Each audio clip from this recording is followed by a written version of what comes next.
Hello, everyone, and welcome to our Big Brother 19 wrap-up coverage. We are the LFC, and this is, I guess, technically a roundtable. You could call it that. But we do have a special guest with us, so it's not technically a roundtable. I don't know what you want to classify this as, but we've got Rob Sesternino with us. How you doing, Rob? Oh, I was gonna, if you're gonna introduce me, I was gonna come in. It's your boy. I'm here. We're ready to talk. just to mess with the podcast listeners, the people that don't watch your beautiful faces on YouTube. Yes, nobody would have ever known that it was possibly you.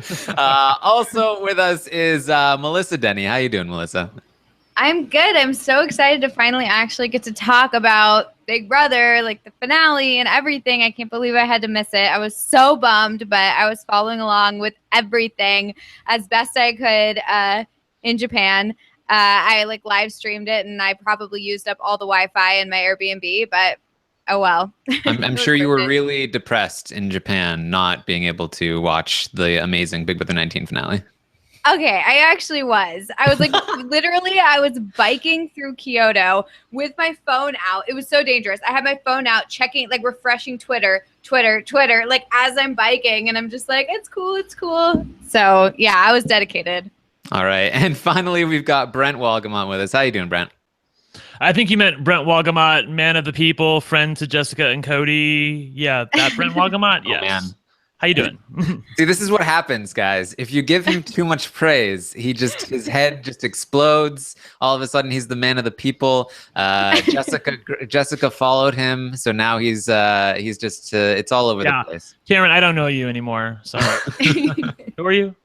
Well, we are live on RHAP-ups.com. We do have the chat room open, but I don't think it's up on the page. So if you want to join us in the chat, you can join us at chatwing.com/rob.sesternino. You can find us there and chat with us, chat away. There's lots of room for questions here. You can send them in to me on Twitter at Armstrong Taran.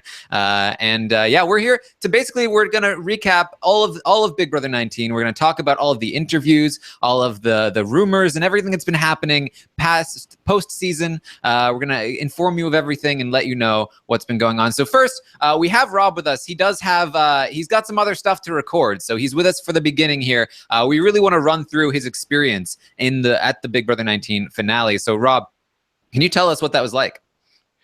Sure, Taran, and thank you guys for including me in the LFC roundtable. It's only my second appearance on an LFC roundtable, and this one is a lot more fun so far. And I would say that, and thank you for having me in. And I'm on a little bit of a time crunch tonight that I have Corinne Kaplan coming by here to record her cast assessment in a little bit, and I'm frantically hiding all my embarrassing things around my house so that she doesn't end up roasting me too hard when she comes through here. But Wednesday night was a really fun time down at the CBS Radford lot. It was the second year in a row that I got to go and do this. And this year was a little bit different in terms of the setup, at least prior to being in the backyard, that we were in like a big screening room with everybody where it was like a theater that we were watching. It's sort of like they have like a movie theater. I guess they do like different CBS show screenings there. Whereas last year there was the Survivor premiere, and then there were Big Brother following that. So it was a little bit more of people were just in and out the whole time. And there was sort of circle picnic tables where you could just sit and watch the show. But this was much more of a better viewing experience overall. But you couldn't see who was in the theater there because it was dark. But Rachel was there, Ika was there, Dimitris was there as well, all in that room watching the show. And so I got to chat with them a little bit before we ended up then taking the walk to the Big Brother house, which was on the other side of that Radford lot. Yeah, so you were in a separate media viewing place. You weren't actually in the audience during the finale, right? No, we were actually sort of in a theater that was in a building on the CBS lot. Yes. So what was the reaction like throughout the episode? Were there big reactions to the big events, like Josh taking Paul and everything? Right. The big reactions came from one, Josh winning the final challenge and everybody being, really, beyond belief that happened. Because I think most of us expected that Paul was going to win that final HOH. But then when Josh ended up taking Paul to the final 2, everybody in the room, all of the press people were under the impression, okay, Paul blew it. This was basically Cody taking Derek to the end. Everybody in the room just was screaming. Yeah. Right. You mean Josh blew it, right? Yeah. So what did I say? Yeah, you said Paul blew it. Well, you're foreshadowing though, because Paul does say eventually potato. I say. Yes. So when what happened? What was the reaction when they read the jury votes? Did the crowd feel like the entire time that Paul had this? Well, in talking with people on the break, I felt like that Paul ultimately did win. I felt like that based on a couple of the votes, that I felt like that the Christmas vote, based on what she said, was going to go his way. And then I didn't really like what Cody said when he put his key in there in terms of being a Paul vote, when he said, oh, I got to do it. This was a promise that I made. And I remember Cody saying a number of times that, okay, I would vote for Paul if he got to the end. And I thought that that meant he was going to also vote for Paul. And then, I figured that the Alex, Jason, and Mark and Elena were going to be going for Josh or anti-Paul votes. But I did think that Paul had that 5th vote. And then the one thing that that sort of stood out in my mind was that Julie ended up reading the votes backwards, that she started with Christmas, who was the Paul vote. And I said, if she goes this way, she's going to land on Cody. It's 5-4 either way, but I think this makes it a more dramatic way to read the votes. And then it came down to it. And, lost in all this was just the drama. And Julie touched on this in my interview with her, of just the drama of it going down to a 5-4 vote again, the second year in a row. And just the look on Paul's face, the agony in terms of going through it as he feels it slipping away. I don't think that he thought he had a shot to lose going into that. And then to have it ripped from him again, such human theater that we got to witness that night. And it was, again, another big explosion. It was really incredible, I have to say, because Paul was saying on the feeds, as late as 6 days ago, that, I'm going to take Josh to the final 2, and hopefully it's a clean sweep. I mean, hopefully it's a clean sweep. That's what he had envisioned. And then he heads toward finale night, and he hears Alex say something like, we can be friends, but I'm going to vote for the person who stabbed me in the front, not in the back. And you're like, he might, even though she said to him to his face, I'm going to vote for you and I'm going to campaign for you, she didn't. And I feel like that was like the first chink where he heard that vote and he was like, oh, damn. It's going to be a long day. And then, more votes and more votes come. And finally, like, once he hears Mark's vote, he probably lost Elena's vote too. I thought the drama of it all there at the end, Rob, was just amazing with it being 4-4. I mean, and you see both of them are crying. It looks like. I was talking to a friend of mine who I won't reveal, but it was someone very, very important. I'm just going to say. And well, obviously, one of your friends. Right? And this person was like talking about how, did you see how Josh was already crying at 4 votes? Because Josh at that point, whether he won or lost, Josh felt like a winner. But Paul at 4 votes, he's trying to cry to get it all ready to look good so that when the 5th vote comes out and it's his, that he looks like, oh, it's like tears of relief. But girl, it didn't happen like that, did it, Rob? Well, you think that was that premeditated? That Paul at 4 votes. He thinks everything is premeditated. Oh yeah, I don't know. I mean, that for Paul, I think it was just unfathomable that he could lose. That, I mean, when we take a look at the game and to not take anything away from the dominant play that Paul had, he should have won 9-0. We should have been talking about this like, okay, this was a unanimous victory for Paul this season. And that one aspect of the game, that jury management, is ultimately what cost him so dearly. And I just don't think that he ever saw this bus coming.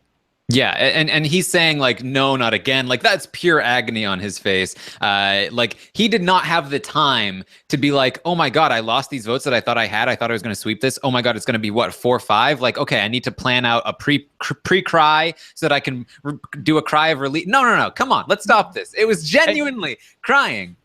I haven't said this at all, but I was thinking this that night. That do you think that in terms of Paul's legacy, on a night where nothing went his way, the best possible thing that could have happened to him would have been for Josh to vote him out at the final 3. We never would have known that he would have lost that jury vote. He would have gone down like Vanessa in season 17. We would have been talking about that Paul would have been the you should have won guy. He was robbed. That is the final 3 fair? Should we get rid of it? Should we do it a different way? I think that is the worst thing that happened to him, that he didn't get voted out. Yes, he makes, $40,000 more, and who knows what he got to ultimately show up. But that would have been the best case scenario for him. Much like if I would have made the final 2 and lost in Survivor the Amazon. People would have said, I guess he sucked. Well, think of it like Ika Wong from Big Brother Canada 5, who would have lost in any final 2 scenario, but she got cut shortly before the final 2, and so people don't remember really that she would have lost. They remember her as like, oh, if only she had won a couple more competitions. Hey, Dr. Will said she won. So there you go. But right, I think you're totally right. And I do think, because there's also this stigma against people who lose a jury vote, like, because there was such an idea for so long that, like, oh, people who lose a jury vote, like, oh, that person was robbed. What a bitter jury. They deserved to win. There was a counter culture to that, like a reaction to that was like, no, jury votes do matter. Jury management does matter. And that, like, you can't discount that. And they've really sort of gone even further, like further overboard. And now it's like jury votes are the only thing that matters. If you can't win a jury vote, then you're the worst player ever. And I think that losing by a jury vote is seen in many people's eyes to be much, much worse than getting cut at final 3, even though that's not necessarily true, especially when it comes so close. So I completely agree. I think that his reputation and his legacy is greatly hurt by the fact that Josh ended up taking him here. Melissa, do you think so?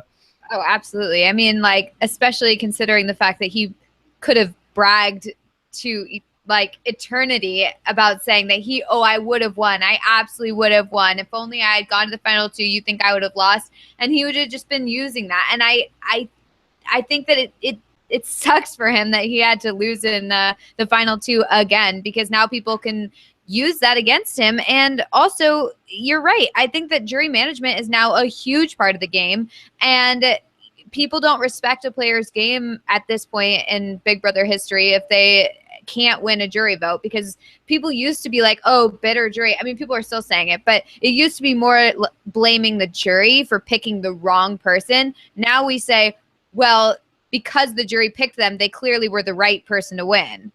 So it gives the other person so much more credit than they necessarily would have gotten otherwise. Right. Yeah, and I think that's obviously a huge discussion that we have basically every other year or so on Big Brother or Survivor. But Rob, while we have you, I want to get into these exit interviews that you conducted. Tell me about these. Could I just talk about the final 2 speeches as well, because I haven't had the chance to really talk about that as well.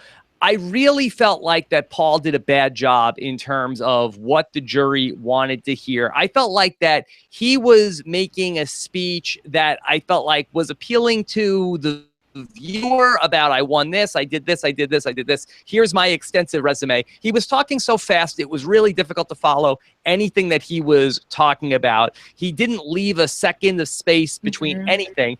And Josh, while his points were probably far less coherent in terms of what he was actually saying, I thought we did a really good job last Wednesday where we broke down why Paul will or won't win. And we were talking about how that there was a scenario where if Josh gets to the end, he would be able to ride the emotion of, I am the super fan. I've been watching this since I was a kid, getting swept up in the emotion. And I felt like that he was able to really convey that to that group. He did a great job of singling people out, of mentioning people by name in terms of, Alex, you did this. I respected your game. Paul didn't do that. Paul spoke to the group. Paul spoke to the audience at home. And if he would have been able to really single out one person, Whistle Nut, we're boys, just to get one person back on his side, he would have ultimately won the game. I asked a couple people that that question, what could Paul have said something to change your mind? And a couple of people said yes, that there was, he could have made things right, and he didn't do that, and he didn't seem to know that he needed to do that. So that's a really important thing that we see that in a lot of Survivor Final Tribal Councils. The people that are able to make that connection with a juror rather than speaking to the group and really, just like blow some smoke up their butt and talk about how great of a player they were and how much you value them. I just think that there's a human need that they wanted to feel respected on the way out the door. And I think that Paul left them with the impression that they were a stupid idiot on the way out the door. And he needed to, I think, just to bring just one of them, just get them back up and feeling good about how they viewed Paul, because that would have been the difference. Rob, did you ever see a point where, I'm sorry, Melissa, I just want to ask, okay. did you see a point where you understood what Paul was saying, though? Because in his speech, as we touched on on the finale night, it was, I am God. I am everything. I controlled everything. I ran every HOH behind the scenes. I was the alpha and the omega. But in the questions, it was like, guys, I didn't do anything. I couldn't control anything. I mean, there were 15 other people. I was the only vet. I mean, I don't know how much control you expected me to have. What was going on there? There was a lack of accountability on his part, where he just could have just worn that and said, you know what, I did that. I shouldn't have, but that's what I needed to do to beat you. You, Jason, you were such a tough competitor. You were so good. I needed to pull out every dirty trick in the book to stop you. If I had to do it over again, no. I would have gone a different route. I would have figured a different way to do it. But at the time, that was the best that I could come up with to beat a player like you. Yeah. I feel like he should have been talking more specific, and instead he was just rattling off all these generalizations. Like, I had my back against the wall. I had to do this. I had to do that. But he didn't give specific circumstances like, this is why I joined up with Paul or with Josh and Christmas at this point in the game. I knew I had to get rid of Alex because I couldn't get you in the end. Like, he needed to be more specific about what exactly he did in the game, because at this point he tried to be so general about it that no one could be mad at him. But at the same time, they were already mad, and also they couldn't figure out what then he did. So it was kind of just a confusing mixture, and I was really disappointed considering the fact that his speech was so rehearsed and so practiced and contrived, and you'd think that if he was going to rehearse so much for a speech and know exactly what he wants to say, that it's going to be a good speech. And he just disappointed me so much in the end, because I really thought that Paul's a good speaker. He really is, but he just didn't know what the right things to say, and instead ended up having no accountability for his game and didn't own any of his moves or any of his, strategy at all, which was just so disappointing. But I think he got away from his strong suit, where I feel like that what he's always been good at is the one-on-one, where he could get in a room with any of these players this season or last season and get them back on his page and get them really buying what he's selling. Where he's always struggled, I feel like, is when he is in front of a group being confronted, and now people have to, he's good at the individual message, and I think he struggles with the message for the group. He can tailor each message for a specific person, but that's what would have saved him in that final too, I think, where if he could have given a message for each individual juror, that maybe he's able to flip one of those votes, but he tried to end up giving the group speech where it's just too much. Even some of the stuff he's posted on Instagram since then, it's just the messaging is not clear enough or concise. It's just like a big wall of text trying to explain or deny different things that people are saying about him, and I just don't think that that's the most effective way for him to come out of this. Yeah, I think Jason in particular, during his interview with you, seemed very embarrassed, really, about his vote. Like, he really felt like, oh man, maybe I should have given that to Paul, but he couldn't find a reason to. There wasn't like. But isn't that always thing. Jason of like, Jason? Well, why'd you have ham sandwich today? Oh yeah, I know. Why did I eat that? Eat that turkey. I feel like Jason, of all people, like, he could have turned if Paul had been open about his game from the start. I think think Paul's final speech really almost turned Jason at the end. He said, like, I listened to his final speech and I was like, oh man, he's right. He did play the hell out of this game. Like, he really did work really hard, and Jason appreciates hard work. And I think that if Paul had led with that, I think, and he had been open and honest about that with Jason, I think Jason might have flipped over. Yeah, but I Taran, don't he want lost Alex him. to be mad at me. Right? I mean, he lost him in the questions, I feel like, when he said that, well, I did everything that I could. Everything that I said I was going to do, I did for you guys. Which, of course, you saw all of the jurors at that point looking at Alex, and she's shaking her head like a crazy person going, obviously not. Obviously, you told me you were going to use the veto on me, and then you didn't. So you're lying right now in the questioning. I don't really feel like any final speech would have helped him whatsoever. Right. I'm saying, like, the final speech, I think, did help Paul. I think that Jason responded well to it. But if he had been more open during the questioning and given Jason more time to, like, chew on this idea that Paul is a mastermind, he did work really hard throughout the season. I think that could have done something. Yeah, but Rob, I just think he should have been open and honest throughout his whole speech. Like, I don't understand why he didn't go that route, because I understand throughout the whole game why maybe he's not telling people exactly what his plan is when they're about to leave or anything like that. Like, I get it. But once you're in the final two, you have to own up to your game. You have to explain why you needed to win. You have to explain like why you deserve to win. And a lot of that has to do with the big moves you made. I think that he could have said it in a very, maybe apologetic way. Like, he could have apologized to them and said, look, like, I understand, like, you guys are hurt by, like, things I did, or I understand that maybe I could have been more truthful and open and honest with you guys, but this is what I had to do for my game, and I really hope you respect it. And instead, he just was like, I don't know what you guys are talking about. What is Josh talking about over here? He's trying to put the blame on me when I didn't do anything, and that just really doesn't go anywhere with this jury. It's like, especially jury members who are already upset. Rob, didn't you see in your interview with Paul that he just is totally ignorant of what we're talking about here? Because it seemed to me that, you asked him specifically, well, shouldn't you have been more honest? Shouldn't you have owned your game more? And he was like, well, I don't know what you expected me to do. I mean, did you really want me to shove it in their face and tell them, I beat you? Or, he's like, I tried to leave them with a good feeling on the way out. Of course, Rob, there was a middle ground there he could have taken, but to hear him tell about it, there wasn't. Well, to go to my conversation with Paul, the body language from Paul from a year earlier to when I spoke to him on Wednesday night was just completely different. You could really feel how sad he was that night. And, the challenge with doing these interviews right after the game is over, people haven't had the chance to see any of the footage. So we are at a huge information advantage in terms of, no, actually, this is why this person is mad at you. This is what you did wrong.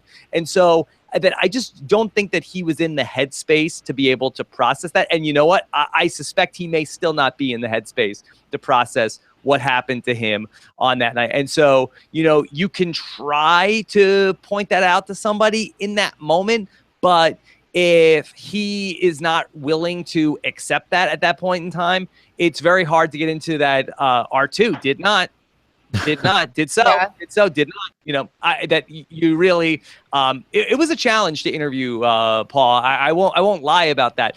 In terms of my preparation for that night, I really expected to be talking to a victorious Paul. I know that we talked about the possibility that Josh was going to win, but I think that just in my heart of hearts, I thought that Paul was going to ultimately come away. I didn't think that he was going to be the loser. And that really goes back to even the questions that we had for that night. And I have to give a big shout out to Liana, who helped us out with that. She helped me go through all of the questions that came into that BB finale at robisawebsite.com. The questions that I had from you guys for Paul were mostly about Paul winning the game. And the questions for Josh were, why didn't you make a move against Paul? Why didn't you take Paul out at this specific point? So it really did become a challenge in terms of interviewing him. And I almost made a big mistake in terms of my questions for Paul, because I had two cards with me for everybody. And on one of the cards, I had topics that I wanted to cover. And the other card was questions from you guys. And it was hard to sort of like have a question picked out of something that we hadn't already discussed. And I started reading a question for Paul that was actually like, congratulations on your win, Paul. And while it would have been hilarious, like, oh, actually, no, this one, yeah, sorry. Sorry about that. But I ended up like sort of like shifting in like midstream to ask him about something else that was going on. I know that people wanted me to push Paul harder on the bullying. It was something that I was actually surprised came up in the finale, that Elena asked the jury question about it. He denied it there. He also denied it with me. Again, it's like one of these things where if he says it didn't happen, I don't know necessarily, unless you have like an iPad with you, like, okay, let's show you the clip of what's going on here in this moment. Okay, I want you to watch this and then explain to me what's going on there. Again, it's, it's the kind of thing I always go back to. I never liked how Julie Chen confronted Aaron in Big Brother 15 about things that she said in the house, where Aaron seemed to legitimately not remember. And you don't know, is the person, really remember it a different way? Is the person lying to you about what happened? So that confrontation, especially in the headspace that he was in right now, where I felt like that he could have started to cry at any moment. I just don't know where else you go with that question. That would have been great if he had, Rob, I have to tell you. But I know you run a such classier ship, though. You're the kind of person who likes to throw a little shade over someone. And I know in particular that there was one house guest that you had a lot of fun with in the backyard, having a little bit of a party with. Yes. Well, the interview that I did with Raven really became, I had no idea that it was going to take off like that. When we had done, I was there with John Reed, who did a great job of helping me out with all the technical stuff that night. I had said to him after the Raven interview, I said, that one was good. That was good. And he agreed. And it was funny because Rachel Riley, who was standing right next to me, she had been commenting all night about how Brendan watches all of the shows, watches all the podcasts, all the LFC Roundtable. She said to me, Brendan is not going to, I thought that you were coming for her. I thought that there was going to be that you were really going to come down on her. He is not going to like that interview. I said to her, "Oh, I think he will. I think he will." She's like, "Oh no, you said that he wanted you to go." Like, "Oh, he'll like it. He'll like it." Because she just heard my tone. She didn't really hear what I was saying to Raven, and that I have to give credit to Steph on Twitter. I just want to make sure I give the right handle. This is from Steph B. Stellar on Twitter, who ended up taking like a 17-second clip out of that interview that I did with Raven, and she tweeted it out, and that was really the closest to anything I've ever done that's gone viral, where the entire day Thursday, I was just like, my Twitter was exploding with people who were watching that clip and commenting on it. And, to me, that was, I feel like, the right way to handle, an interview with Raven. I think that you want to sort of like, bring out the best in somebody like that, as opposed to try to come down hard and have her shut down and then not have that kind of a moment. Well, I will tell you guys a little bit of inside baseball that on the day of the finale, Rob had texted me and said, hey, if you have anything fun or interesting or even a joke that I can say to the house guest, let me know. And if it's too mean, I can always say somebody else said it, and so you don't have to blame me. And I'm like thinking all day long, like what can I say to these house guests? But everything that I kept coming out with was just shady and mean. Like I just wanted to like rip these people and knew what for. And it takes real talent, Rob, to be able to do what you did. So great job on that. And just it really did throw me off there, because I in my mind, I was expecting the exchange to go, and it was from Podrick Racer asked the question of what was the how did it taste to drink all the Kool-Aid upon it? And I changed the wording a little bit in terms of what I ultimately asked her, and I said, so what was your favorite flavor of Kool-Aid that Paul made in the house? And she started off by like, well, I would have to say it was cherry. And I'm like laughing along because I'm like, okay, she's being a good sport, and she's playing along with me, and this is fun. But then she proceeded to talk about how everything that Paul cooks is really amazing. That's why last season they must have thought that he was an undercover chef. And I was like, are you serious? Are we? We're really going with this because, I mean, correct me if I'm wrong. Did Paul make any Kool-Aid while he was in the house? I don't believe anybody ever thought that Paul was an undercover chef in Big Brother 18 or 19. But I think that just speaks to, where Raven's mind goes, where if you suggest something, she's very quick to accept it and jump in and agree and not just say, oh, yeah, Kool-Aid. She is willing to then add to, she's a great improviser. Yes, and, Paul, not only did Paul make the Kool-Aid, it was cherry and it was delicious. Not only, Titanic, yes. Yes, and I had relatives on the Titanic. She's just very eager to get in on the conversation, whatever it is you're talking about. Yes, and she made clear that her mother could be in Mensa, not that she is in Mensa. Yeah, the backpedaling started during that interview, Rob. I have to tell you. She's like, I just want to clear a couple things up. I might have misspoke there. Actually, the backpedaling is so incredible. She's actually backpedaling a 6-minute mile at this point.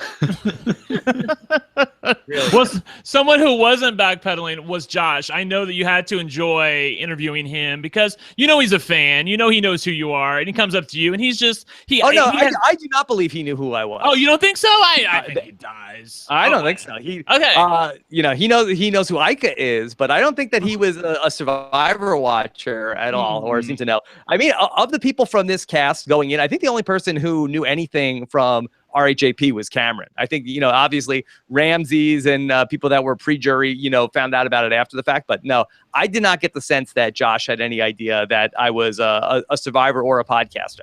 All right, so you interview him, and what's he like? Because I mean, from watching the interview, I just thought I was impressed that you were able to even contain him in that little space that you had in the backyard. Well, he had really been carrying on from the moment that he got out to the backyard where had somebody, I don't know which interviewer had given him pots and pans, but there was one point where he did the whole like the whole recreation. Yeah, I gave those to him. Of all of that. Yeah. So that was, a big spectacle. And you could just get the sense from him that he was just completely psyched about everything that was going on. So he just seems super excited, and you're happy for somebody like that to have his dream come true on that night. And he was obviously very high energy with me, and so it's hard not to be happy for him on that night. Yeah, there was one other person I wanted to ask you about. I have to ask you about your interview with Christmas because you interviewed her, and you were the only interviewer that I heard that really, where the rubber meets the road, and asked her the questions that we wanted answered. So, Brent, did I not say that I was gonna ask her about that? Yes, you did, and I was glad to hear it. I mean, I was living for it when I was listening to it. And so were you buying what she was saying? Because I thought there were a couple points where she was. No. Okay. I asked her about that. Did you have feelings for Paul in the house? And now, that was the one. I wish I had it written out, but I did say, you had said that I feel like. My heart is getting away from me, and I feel like that I could be coming out of the house. She's like, no, I don't think I said that. They're like, no, that is a quote. You did say that. She's like, was that in the issue? And so she sort of changed the subject. It's a tough spot to put her in. What do you want her to do? Blurt out, yes, I do love you, Paul. I do love him. She voted for him in the end. Find me the evidence that she does not love Paul. That would be, I think, a real mystery. But, again, I think it speaks to that there were a lot of people, I think, that fell in love with Paul this season. Not all of them romantically, but, he was very charismatic. And in those one-on-ones, he did make people really fall for him. The problem was that it was not a soft fall. A lot of them did have their heart broken when they got out of the house. And, Christmas, she was not one of the people that did have that sort of tough break. So how amazing was it to have Cody call you an alpha? Yeah, that was pretty good. I kind of felt bad because Cody, and I think I might have said this in the interview, that this was the last interview for Cody and Jessica.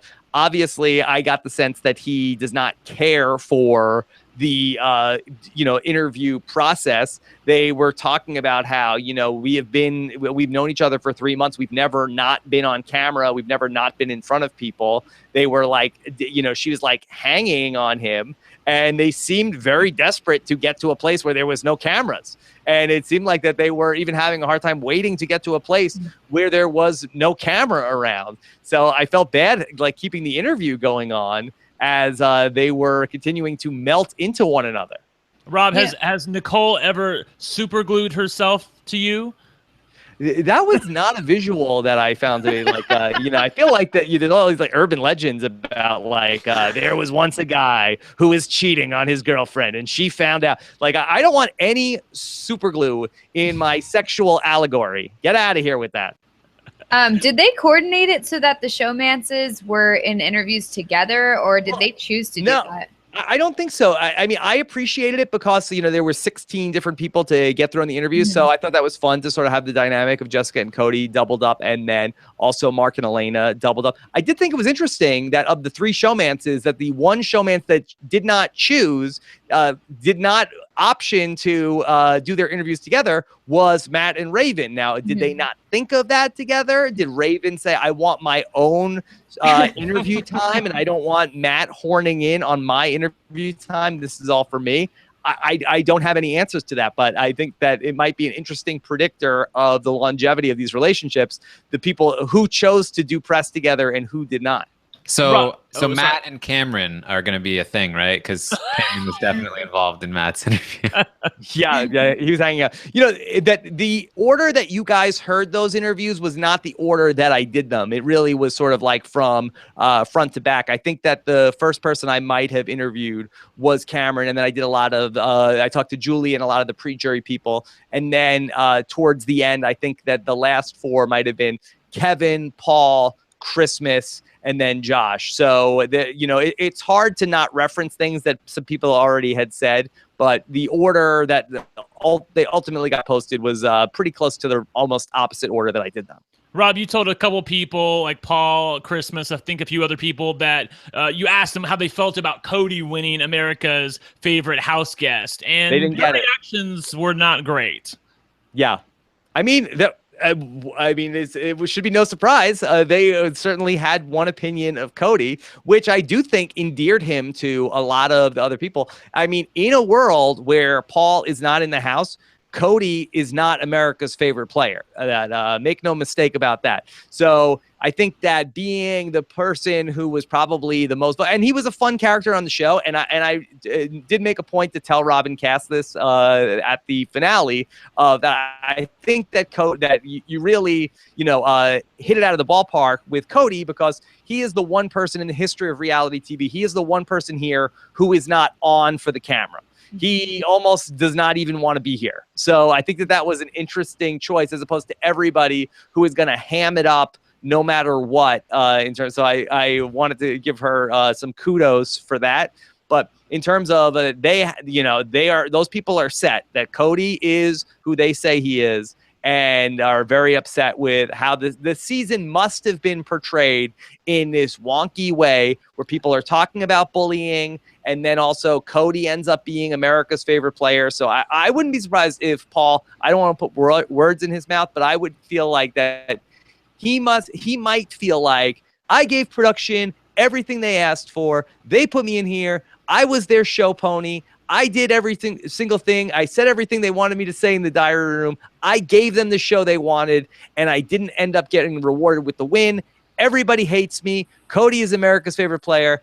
Pissed. If I had to project, that's how I suspect that he must feel right now. I feel like that's true. It made me so mad. It made me so mad during the interviews when you would ask people about things that had happened, or other people would ask people about things that had happened, and they say, well, you don't see everything. The way they portrayed it on the show is not the way it really was. You guys don't know. But like, do they forget that we all have live feeds? And even so, they're like, oh, well, sometimes the live feeds are down. And it's like, yes, sometimes, but we saw most of it. Yeah. And I just I wanted to be there and just be like, just clarify with them, like, we've seen the live feeds. Like, you do know that there are live feeds on basically 24/7. Right. So I nominate myself to be Rob's fact checker for next season. I will be with you, and then when people start spouting their bullshit, Rob, then I will be like, no, actually, that's not what happened. Here on page 46, you said da da da da da. Okay. All right. Well, we'll put it into the think tank. So, did you have a chance to talk to Dr. Will? Okay, so I briefly had an exchange with Dr. Will. I was actually disappointed that once we got to the backyard, I was like, oh, this is great. Dr. Will is here. Morgan Willett is here. Ika is here. Demetrius is here. Rachel is here. I was like, okay, I want to get interviews with everybody. But as it worked out, that I ended up being like the second to last person done with the interviews. It seemed like that people, once they got their interviews done, they were in a real hurry to get out of there. And so while I got to at least say hi to Ika and Demetrius, that, you know, people were just like getting their interviews and then peace out. So when I first got there, Dr. Will came over and said, hey, Rob Sister, how are you? Will Kirby wanted to say hi. I was like, I am familiar that, you know, because I've met him before. Like we've definitely met. And says, you know, hey, I love your work. And basically then he went off and did his interviews, but then he finished his interviews and then he just left.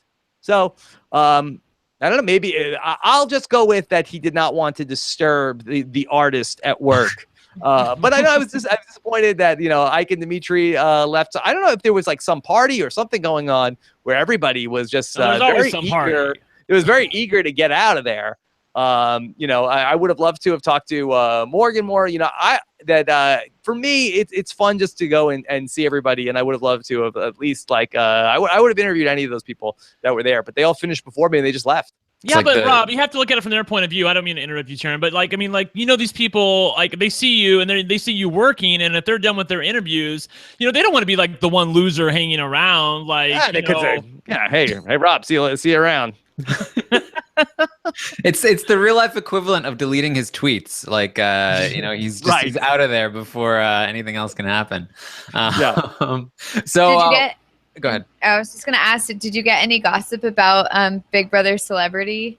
No, I don't get the sense that they are that close in terms of knowing what it's going to be. I really feel that, talking to Julie, that she's very excited about it. I really do think that Julie could be a lot looser on a Big Brother Celebrity, where I feel like that she still comes into Big Brother proper in, okay, I am the Chen bot. I don't want to give anything away. But then if you watch her on the talk, she really is a lot more, you know, alive and rambunctious and willing to play and fool around, where we only see that a little bit on Big Brother. I feel like that she would be that way a lot more on Celebrity Big Brother. I don't think that she would worry about the integrity of the game so much. And I think that she would clown around with the celebrities more in that season. And I really think that Celebrity Big Brother could be really fun. So was there anything else that like stood out to you in your time in the backyard? I did get some fashion advice from Kevin when I saw him, that he basically told me that I had been wearing a vest, and he told me that I screwed up by having the bottom button buttoned. He wanted to help me with that, and he said, you need to unbutton that. And so I got that. He was able to help me with that. And I said, what am I, the new Ramsey? What a guy. Rob, you were also the one person who I really felt pushed Cody to reveal what had happened in jury, and you said, you know, what did you mean by saying you're going to keep your promise? So, you know, basically we've come to understand that there was some sort of pact that was formed maybe in the jury, and that he was a big part of that. What's your reaction to that? Yeah. I don't know exactly the details of all of that. I mean, maybe it speaks to the fact there is nothing that Paul could have said. And if I'm Paul, that I almost like, that's music to my ears in terms of that, you know, there was nothing I could have done. They had a pact. Pissed.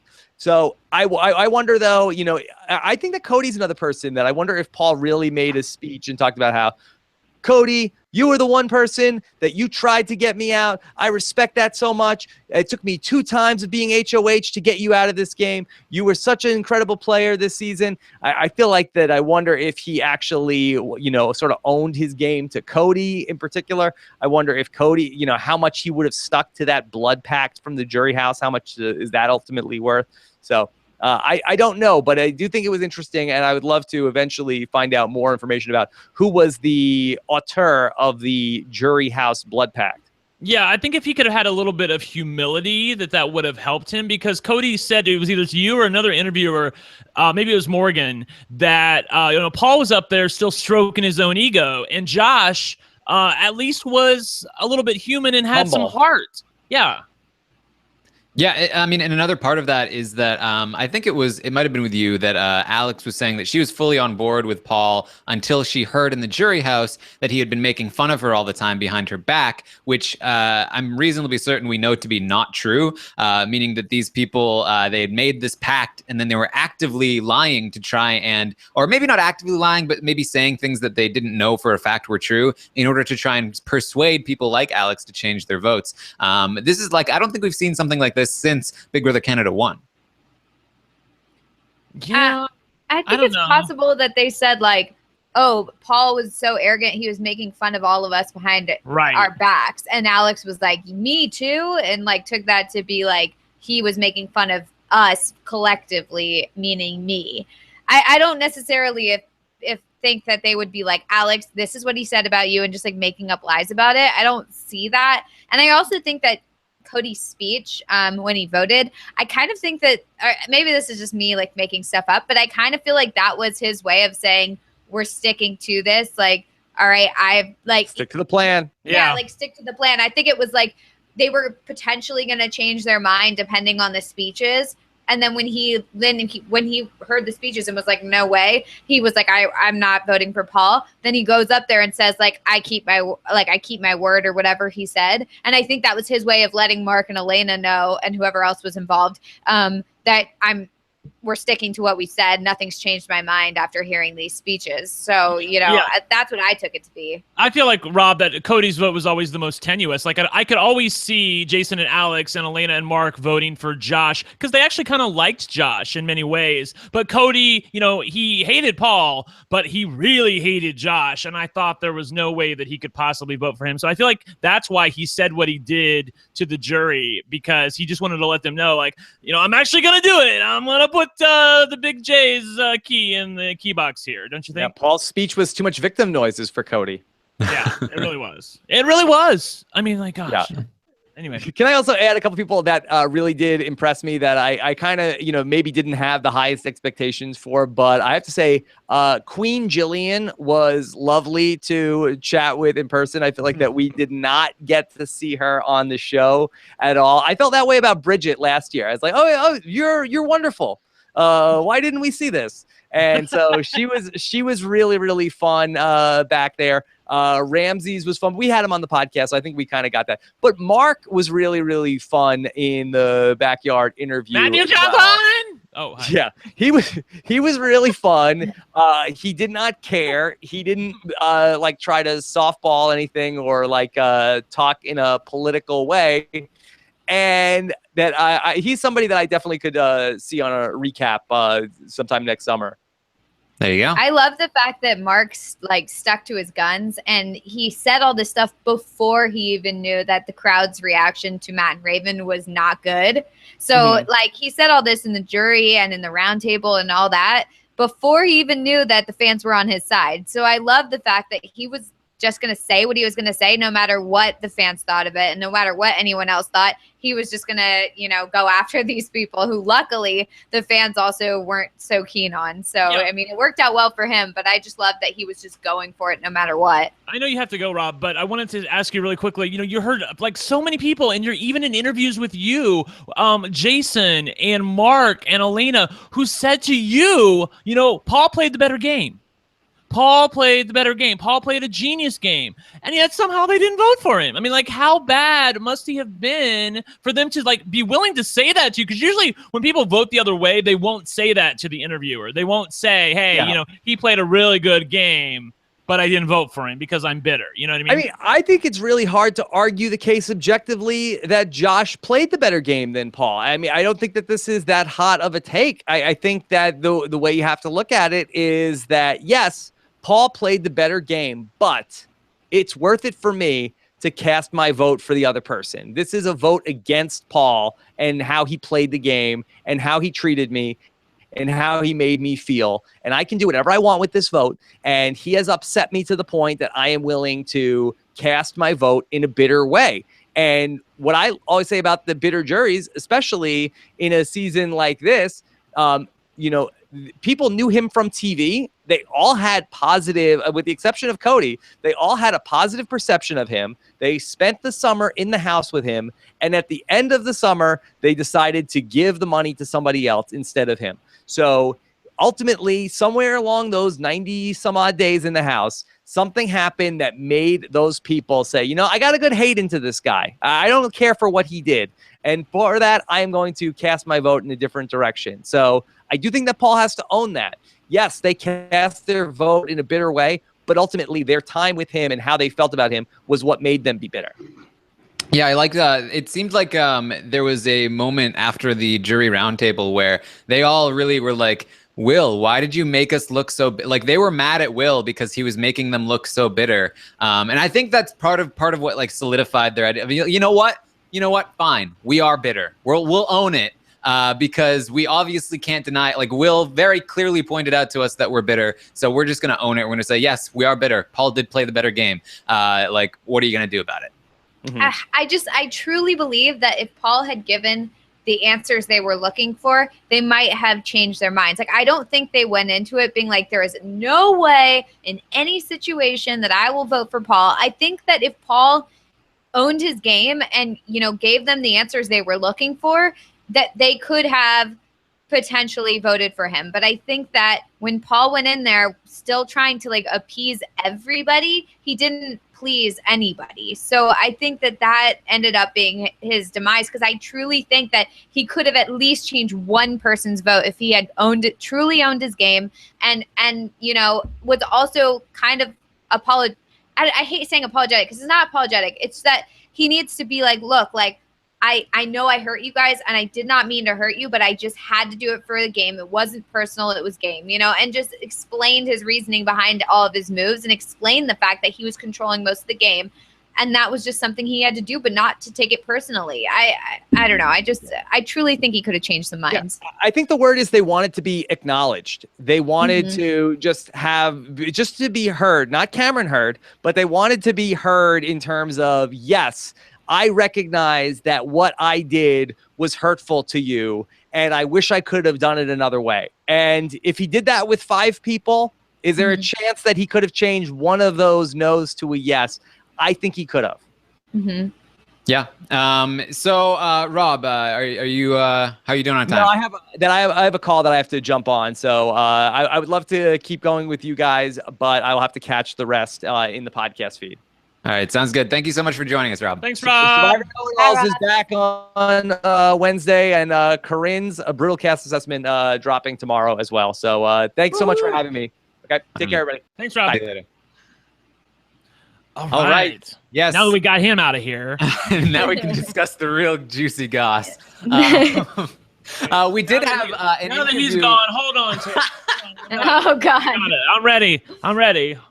We did have an interview with Christmas that was released, I think, today, where she basically came out and admitted, yes, I have feelings for Paul. Thank you. Like we didn't court. know that. Yeah, that's so great. I appreciate that, Christmas. And by the way, did you also know that Christmas, she refuses to tell us who she would have taken to the final 2. She doesn't want that blessing / burden to weigh down any good feelings you might have toward her, Taran. So she doesn't want anybody to know who she would have taken to the final 2. I hope you can sense my sarcasm here. Yes.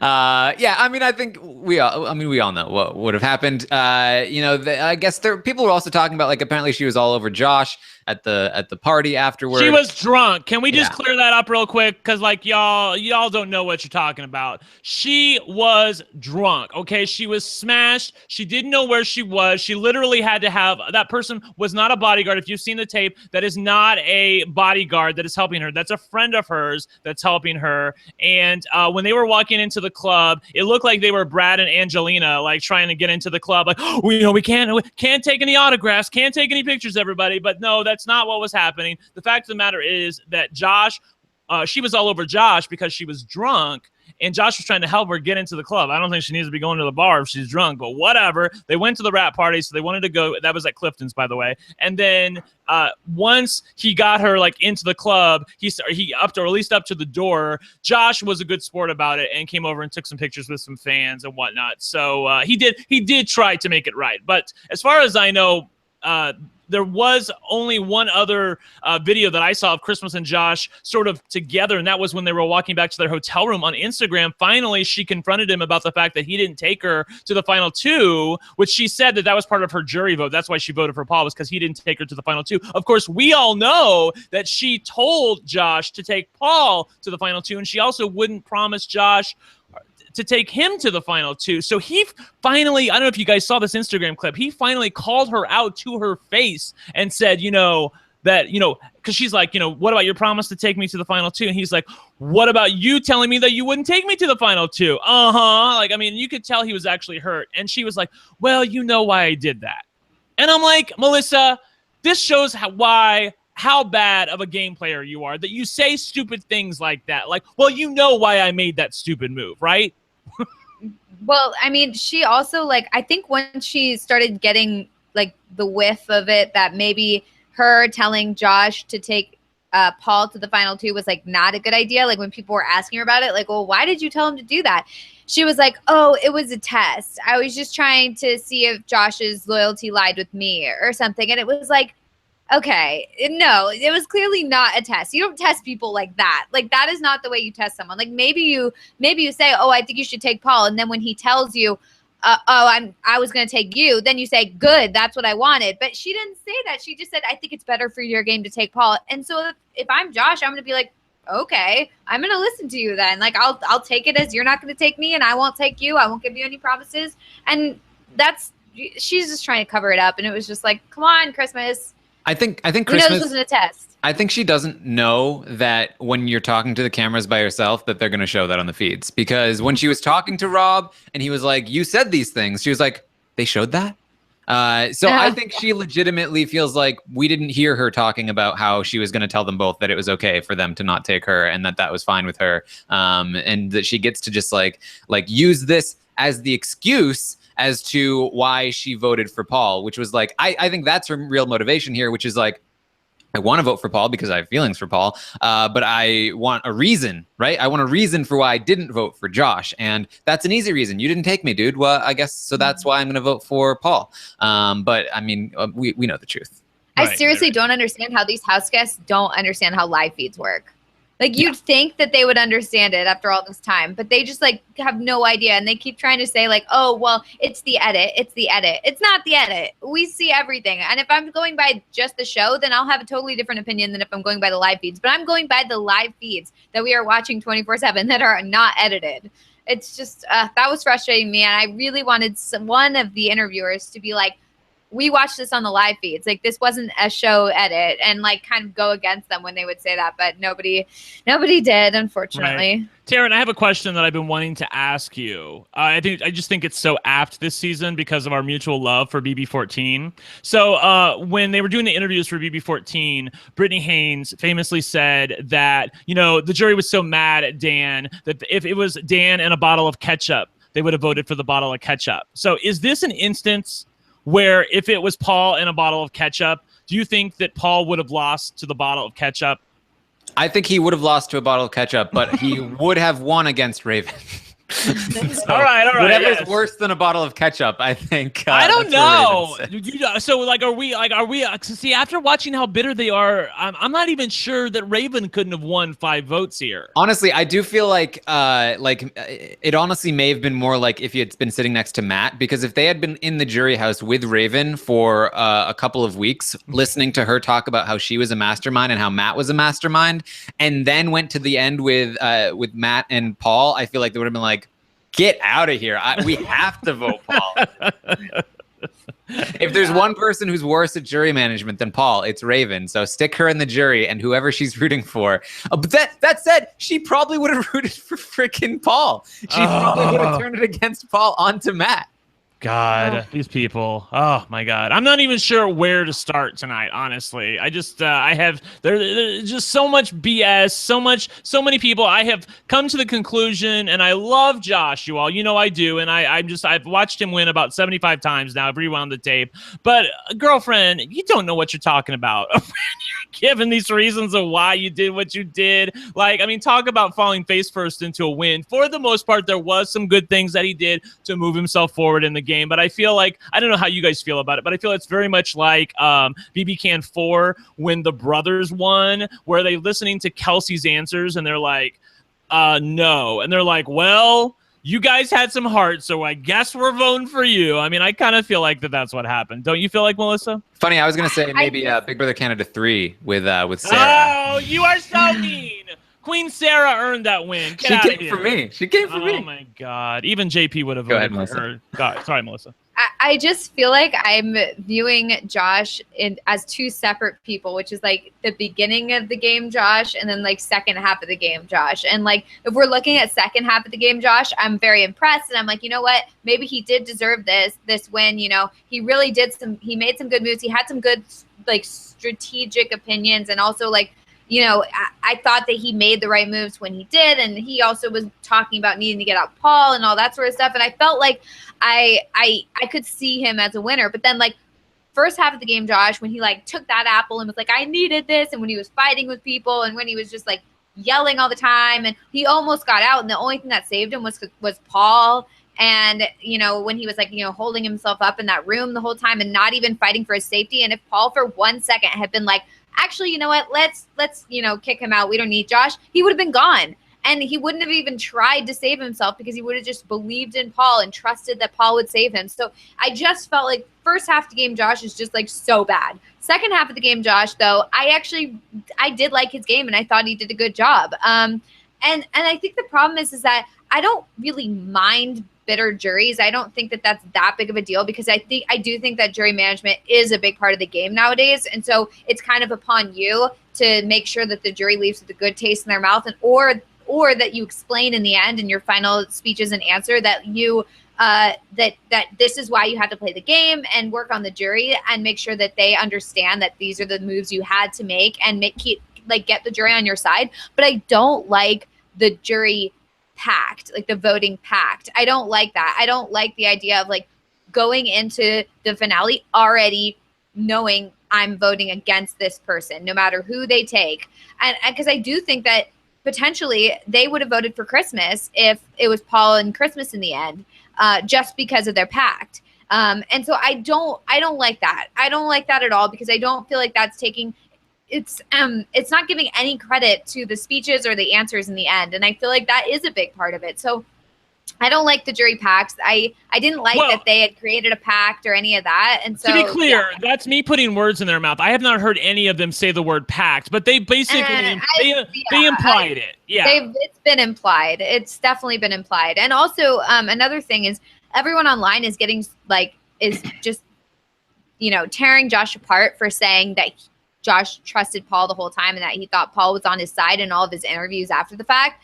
But I don't blame Josh for that, because Josh hasn't seen any of the season. So he has no idea that Paul had potentially been going against him. He only has currently what's in his mind as of this moment, which is that Paul, Christmas, and Josh were a threesome. They were loyal to each other till the end, and Paul would never have gone against them, and Paul didn't go against them. So that's all he's going off of. And I think that when he actually watches the show, if he watches the show, or if he gets information from his family or anybody else, I think he'll have different answers, which is another reason why I think that the backyard interviews, they're never as good as I hope they would be, because I always want an interview with the people once they already know of what went on in the house, and they have no idea what's gone on in the house. So it's really just like getting answers from people who, have no clue what's going on and are just trying to figure it out as they get questions asked of them. So I wish they would like wait a little and then do backyard interviews like a few weeks later after they've gotten to understand what actually happened in the house. Melissa, we actually have never gotten to talk to you since finale night because you weren't here. You were traveling then. So, like, just for real, what was your reaction when you saw that Josh had actually prevailed here?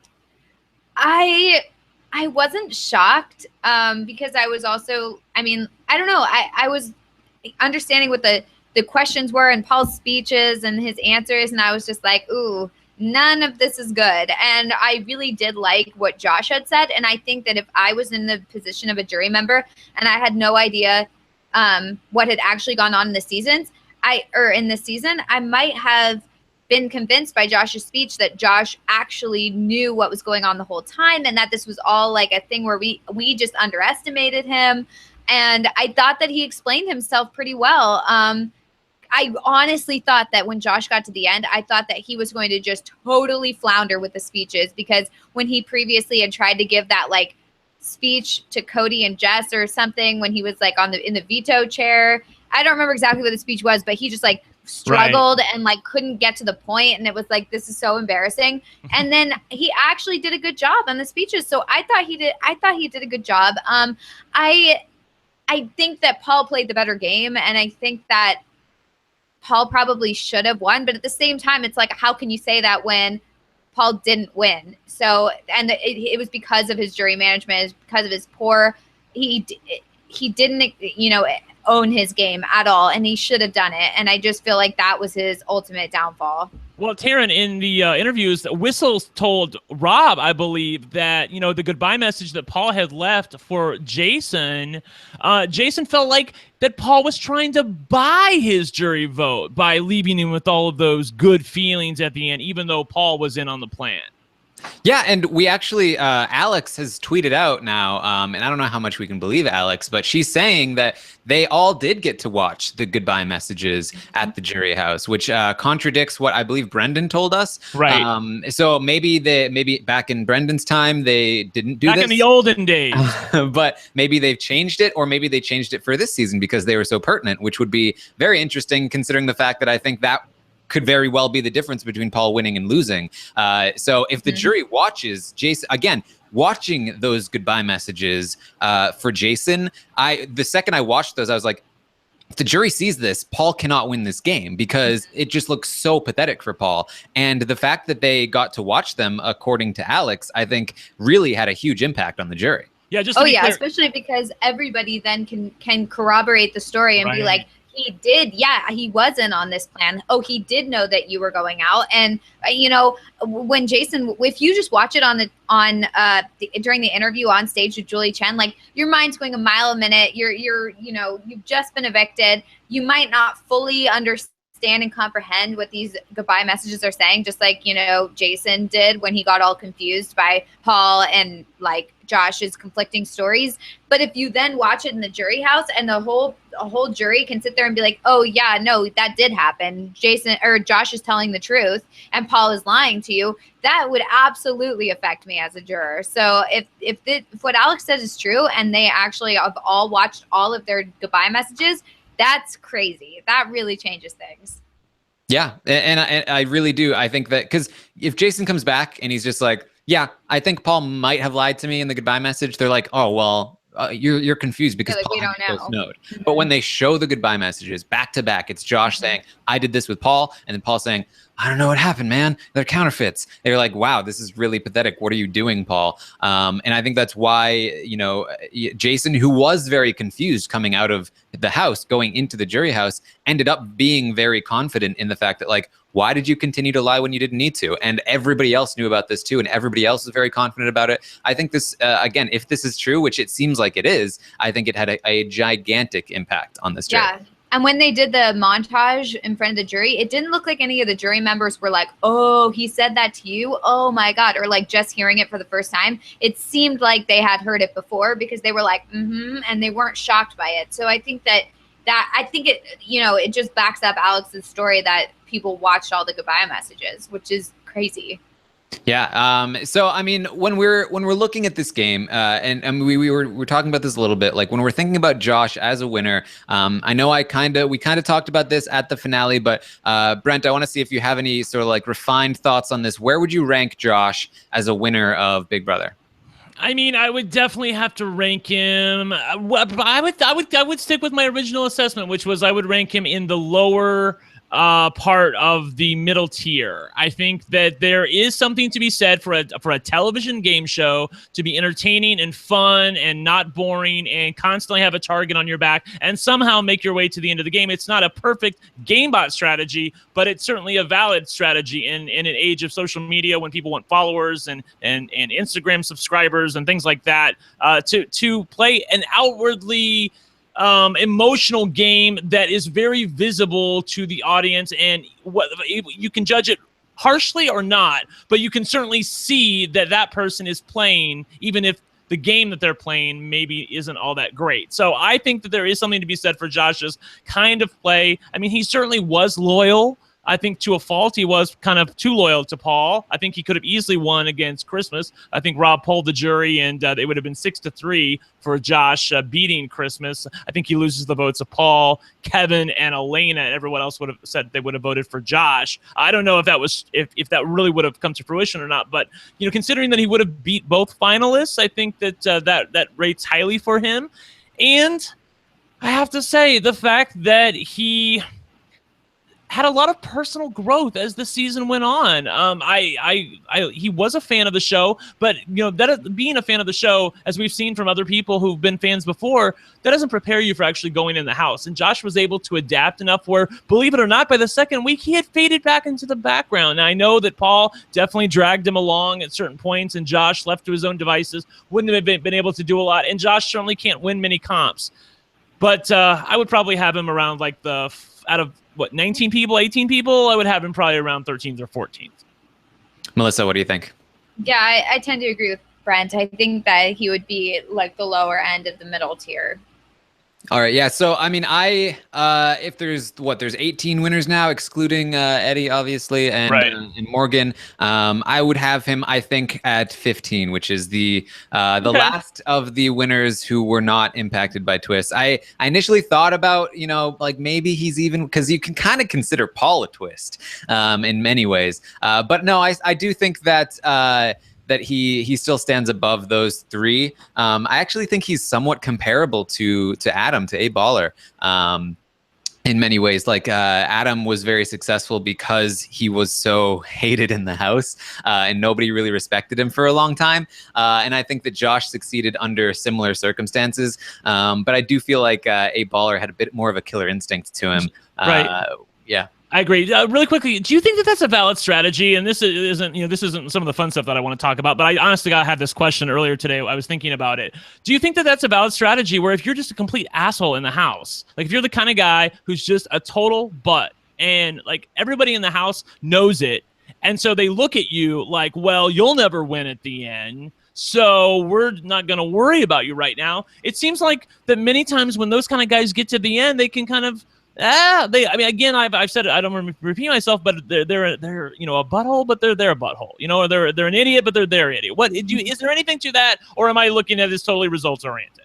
It's probably results oriented. I mean, we should be clear that wasn't Josh's strategy. He did not do it intentionally, but I think there's obviously something to it. Like a part of being somebody that people think can't win is being not particularly liked in the house. But we see a lot of people, like Cody was hated in the house. They didn't drag him to the end. I mean, lots of people throughout the game are often like not respected or hated. You have to be a particular kind of person. Like I don't think it's hated so much as like not respected, right? So you have to somehow make it so that nobody respects you, and nobody respected Josh because he was such a social outcast.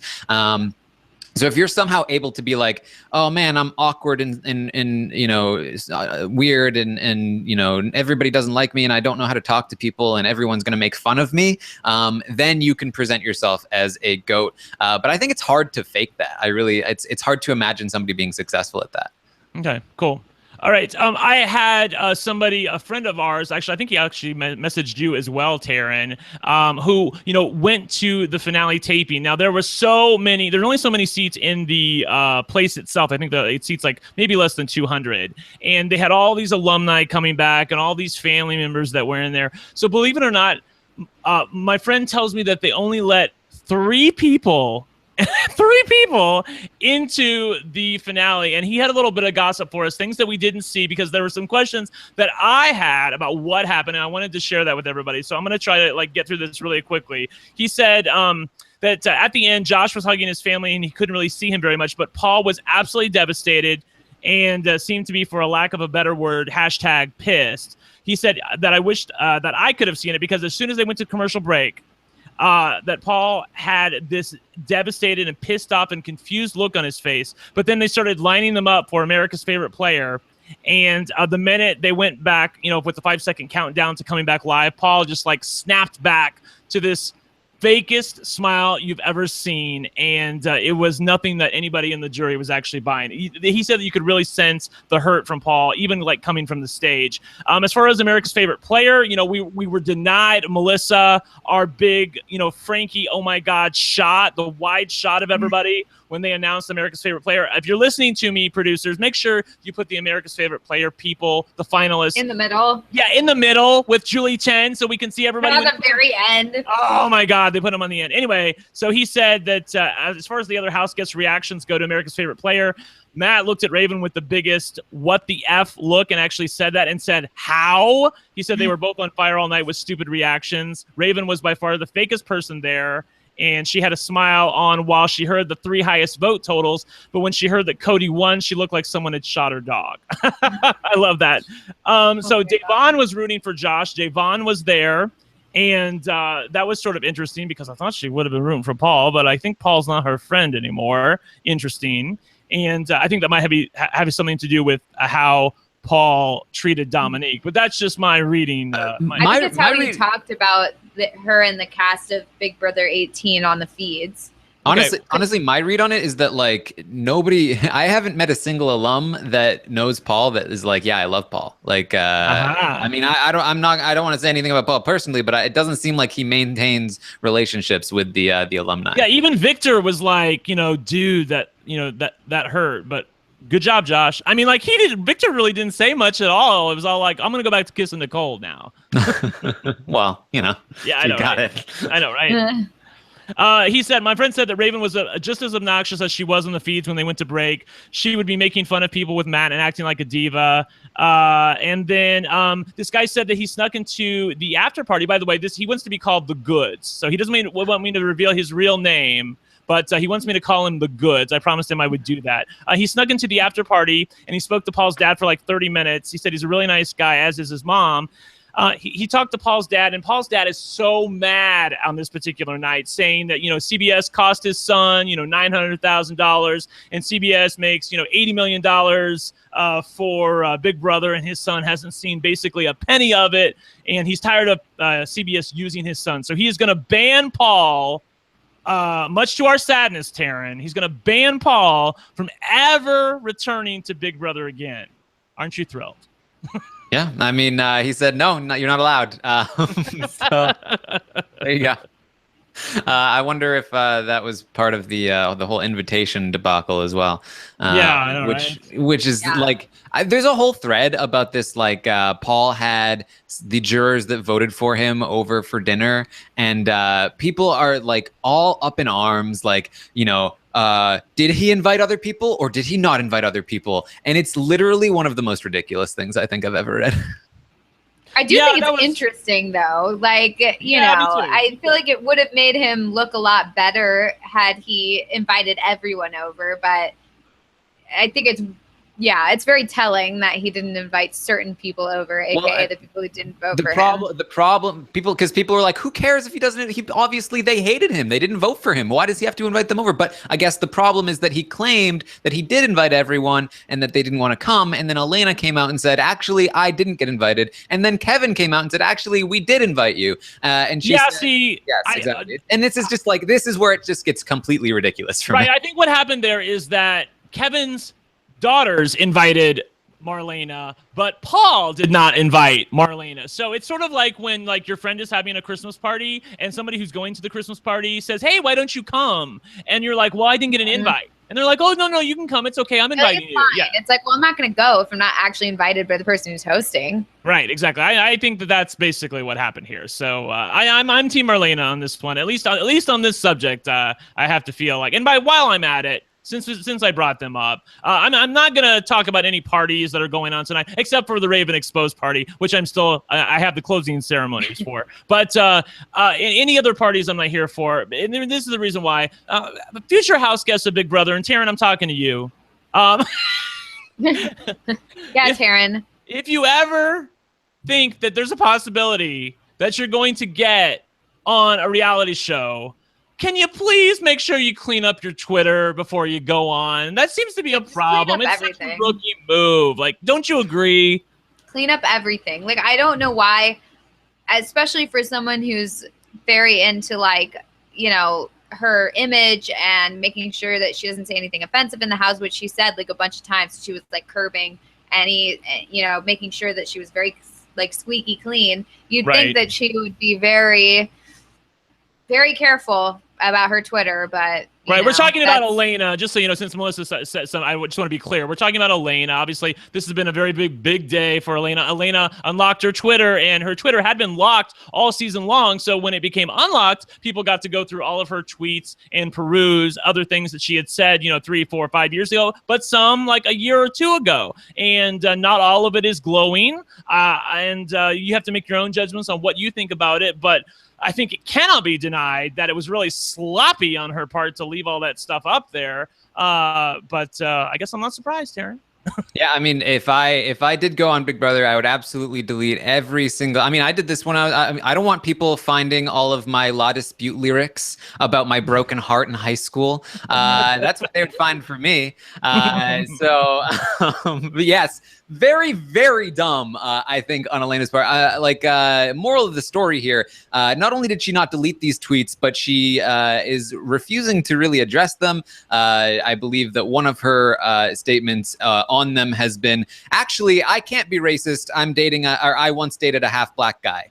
And she's not really doing herself any favors here. Yeah, not great with that, that comeback. For real. It's disappointing because I've been loving her Twitter after she got out of the house. She's been really fun to follow. And the fact that her and Mark are being very open and honest about what they think about people. So I've been loving reading it. But yeah, it's just disappointing. Yeah, she was on Instagram yesterday, and she was so funny because she was like, I just want, because it was Mark who was on Instagram, and then she finally came on, and she was like, I just want you guys to know that, like, I'm feeling kind of sick today, actually, and you're like, oh, she's kind of sick, so because Jessica's been sick a little bit too, so you're thinking, well, I hope you feel better, Elena, but then she's like, I have this inverted spine, and I have this rough knee syndrome, and of course, Mark's like trying to get her to shut up, like Mark doesn't want to cause any drama, but Elena just can't help herself, so I like, Elena, clean up your act, girl, because you could be really, really fun post Big Brother.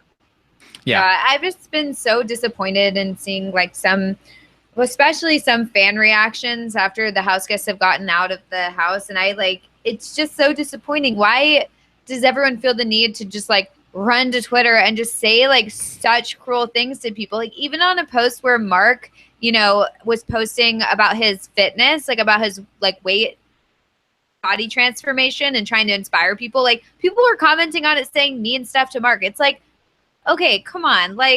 We were all sad and upset about the bullying that went on in the house, and people are being just as bad outside of the house, and it's just disappointing to see. I don't know. It's people can sit up there on their high horses and be like, bullying is so bad, I can't believe these people would do it, and then just sit there and cyberbully people. It's not cool. I really don't like it at all.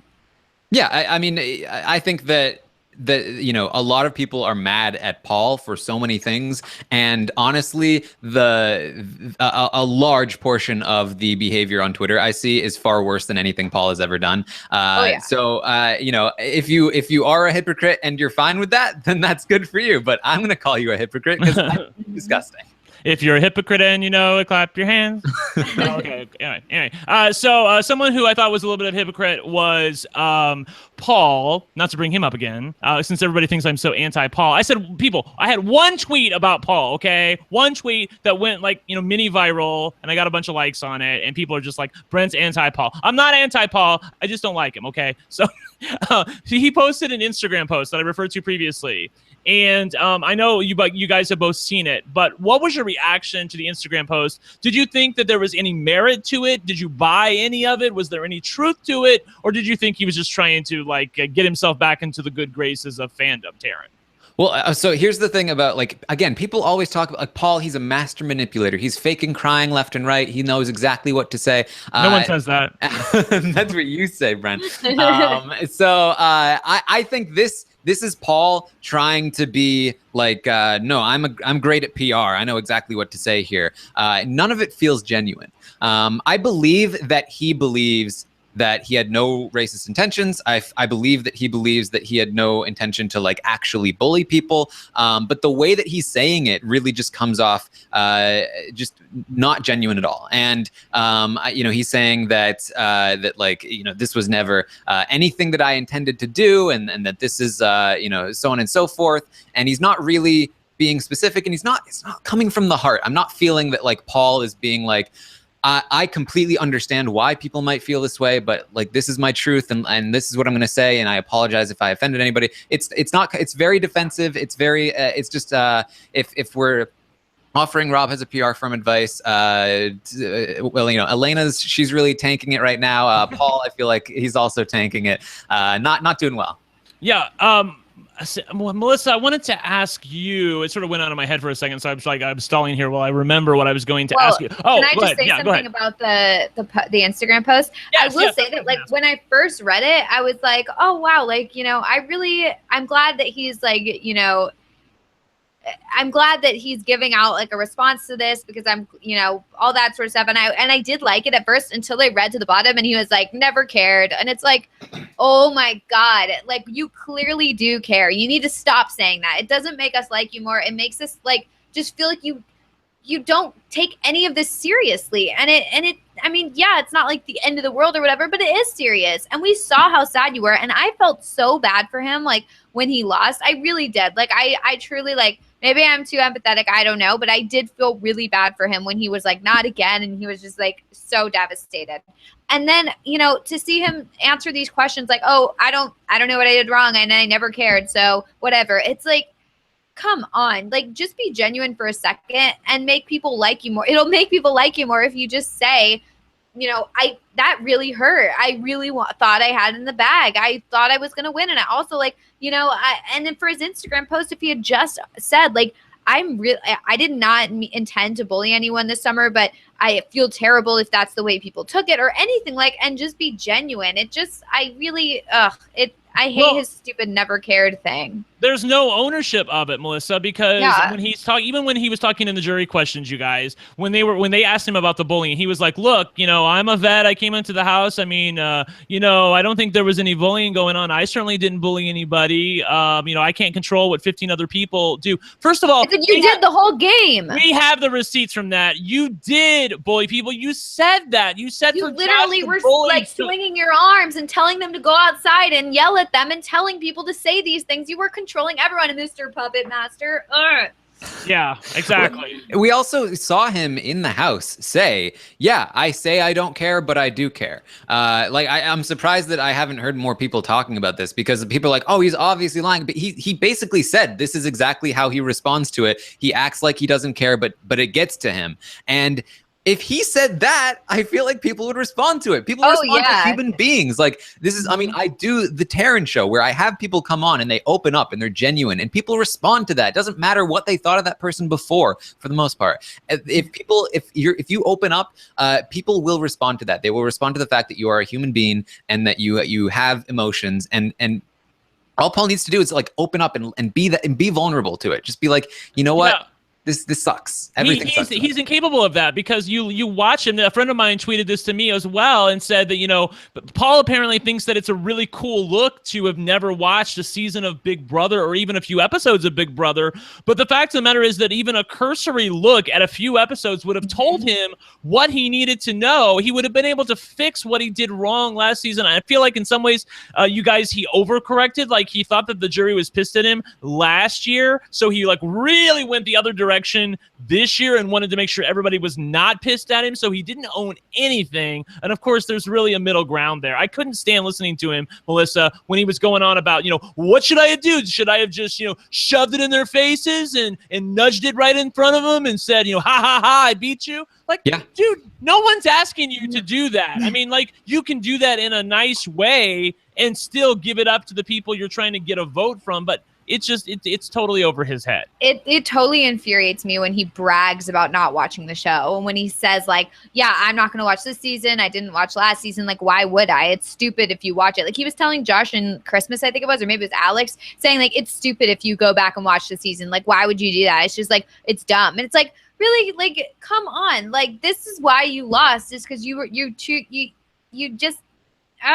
just won't go back and watch his season and learn from his mistakes. He just won't. He's too proud or whatever. And it's insulting to me and to all the fans out there that he's like, it's stupid to go back and watch. It's just like, do your research. I don't know. Right. Taran, Paul had actually, or Josh had said that he couldn't wait to go back and watch the episodes and find out what happened and what was really going on. But then he said that to Paul one day, and Paul said, you know, hey, you know, don't go back and watch the episodes. You know what happened. You don't need to see anything. And then there's Josh on Instagram yesterday saying, you know, Josh, are you going to go back and watch the episodes? And he's like, you can already see, like, the Paul Kool-Aid is still sitting on top of that a little bit, because he's like, nah, I'm not going to watch it. Like, I already know what happened. And I'm like, on the feeds, he was so excited about it and was like, I'm going to watch everything. I'm going to go back and watch everything. It's just like, I hope he changes. I think he'll change his mind on that, but he's still drinking the Paul Kool-Aid right now. He's still like, by the way, and also too, I don't know if you guys have heard, but, you know, apparently they made some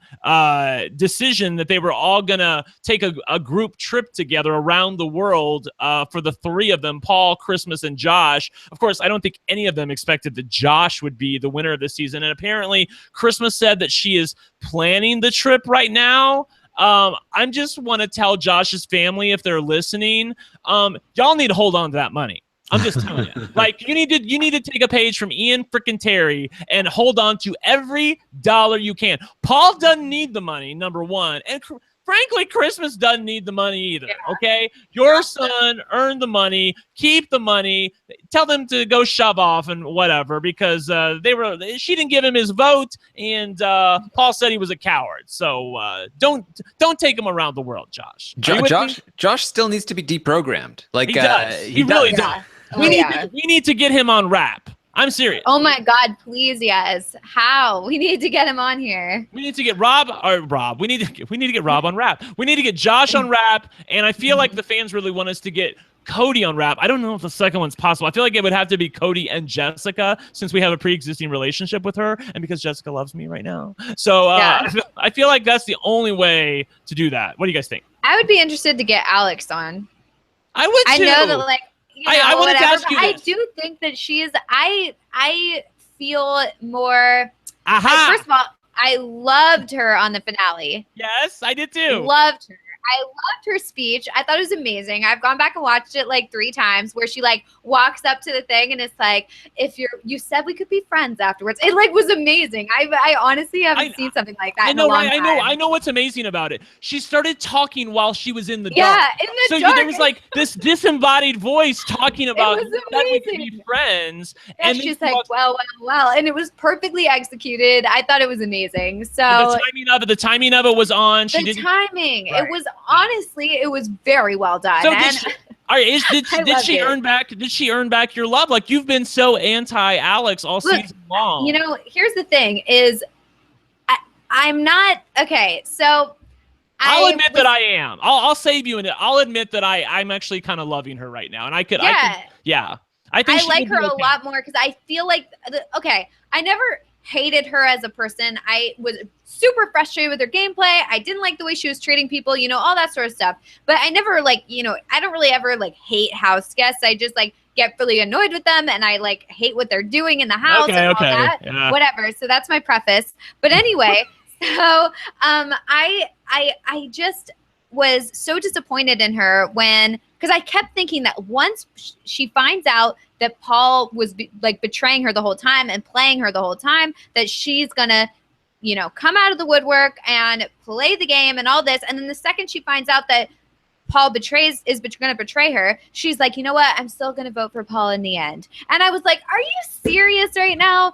Like, he's about to betray you, and you need to do everything you can to fight your way to stay in the house. And like, you know, it just was very frustrating to me that she was like, you know what? I'm going to talk to the jury and I'm going to tell them to vote for you. And I was like, what are you doing? But then afterwards, when she really found out what was going on and how much he was playing her, I loved that she was just, you know, like, this is terrible. Like, Jason, I'm sorry I ruined your game. I should have listened to you. And I just felt like she humbled herself and realized that she had just played it all wrong and that Paul was playing her. And it's not that I like her now because she voted against Paul. I would have been fine with the fact that if she did vote for Paul in the end, but I like the fact that she called him on his BS and she's, you know, gave that speech, and she wasn't going to back down, and she allowed herself to like, I didn't like in the jury roundtable when she was like, I never lied in the game. Like, okay, you know, I didn't like that. Right, but I did like the fact that she was like, Paul played us, you know, Paul played me. Like, I looked like an idiot, and was willing to own up to that. But yeah, I didn't like that she said she didn't lie, but I loved her speech, and I really it was great. So yeah, she's Okay, getting back up there in my book. I really need somebody to make a supercut of all of Melissa's rants against Alex, capped off with, I don't really hate Alex. I actually kind of like her. I am not having this whole Melissa changing her story. No, it's very Alex, easy. The whole reason that Alex changed her tune is because she thought Paul was making fun of her. If she didn't think that, she wouldn't have changed her tune. Her whole speech at the end was like, oh, you pretended to be my friend while you were secretly making fun of me behind my back, which wasn't even true. And I'm a very big flip-flopper. Thank you. Well, like, clearly. I'm just going to throw out there that, like, literally from week to week, I can hate or love someone depending on what they do. And I'm not going to say Alex totally redeemed herself, because I really was very disappointed with her gameplay. But I will say that, like, her performance in the finale was really fun to watch. And I will get back to her. Was absolutely terrible. She is the worst. She continued to you say, didn't like her, she continued to say like that Kevin started things with her. Okay, yeah, and Kevin like is the worst. Of course you don't like it, because she's terrible. You like one thing about her, which is that she railed Here's against the Paul. new Melissa. But just because she railed against Paul doesn't mean we have to like Alex all of a sudden. She did it for bad reasons to begin with. Let's not suddenly say that Alex is all right.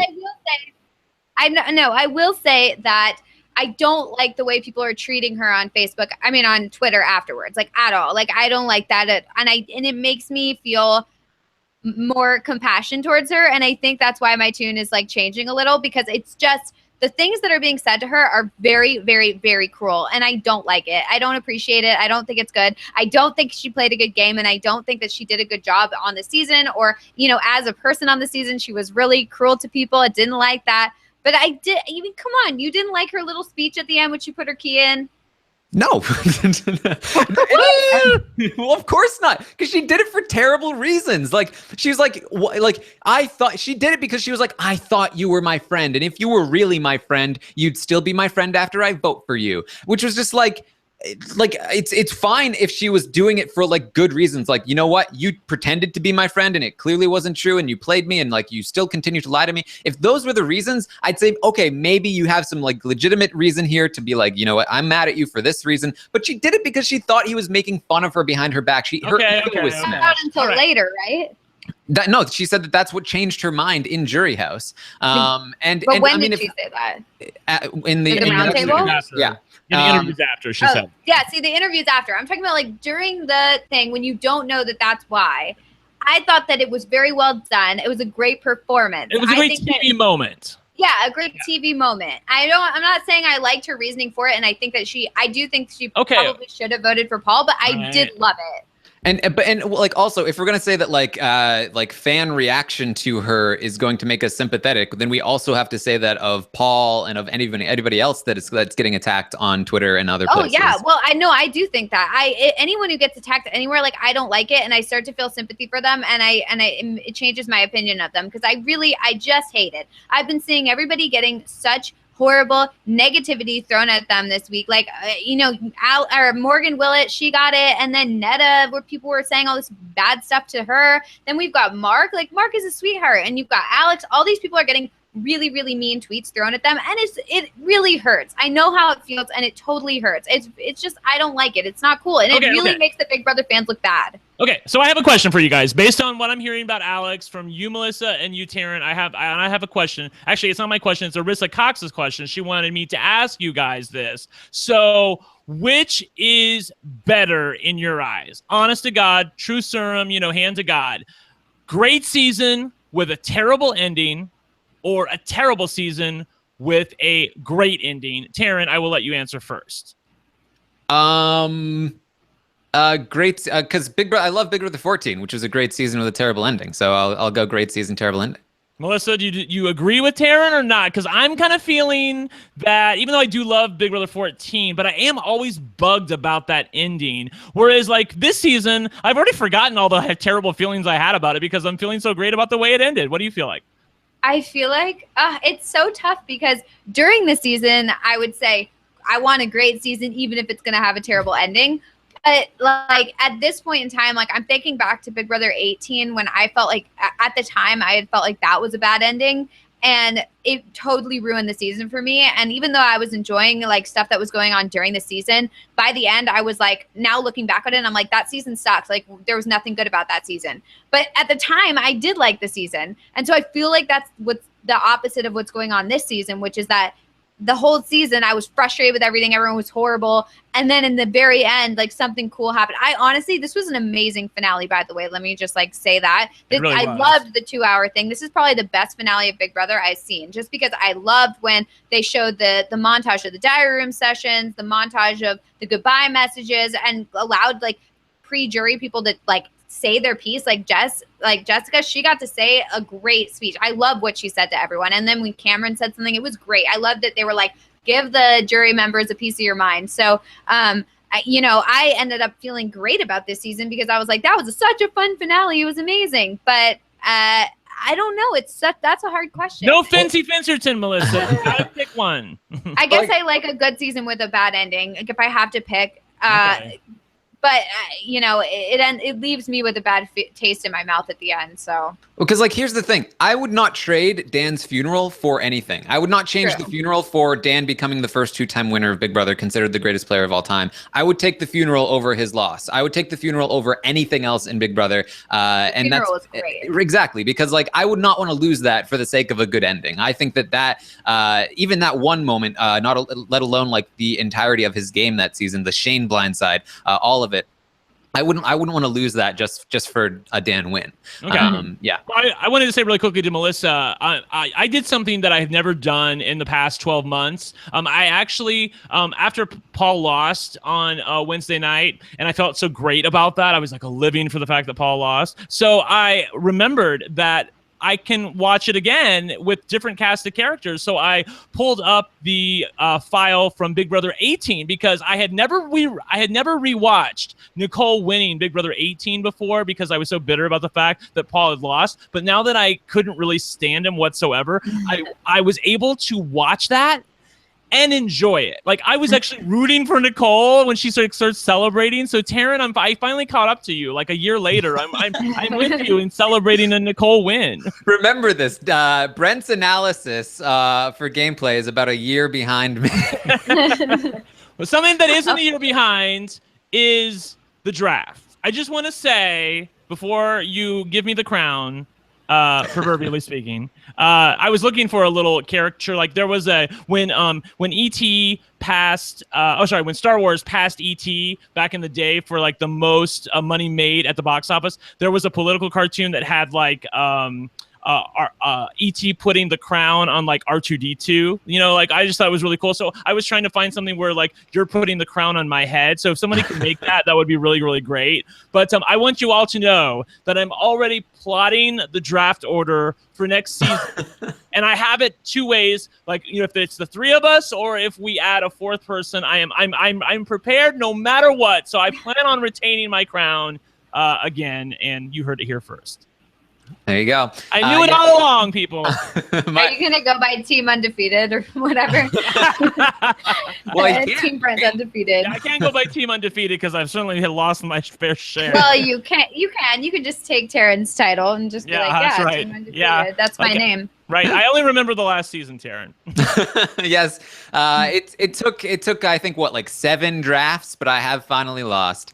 Really an amazing That's streak. So kudos to you, but girl, bye. We're moving on.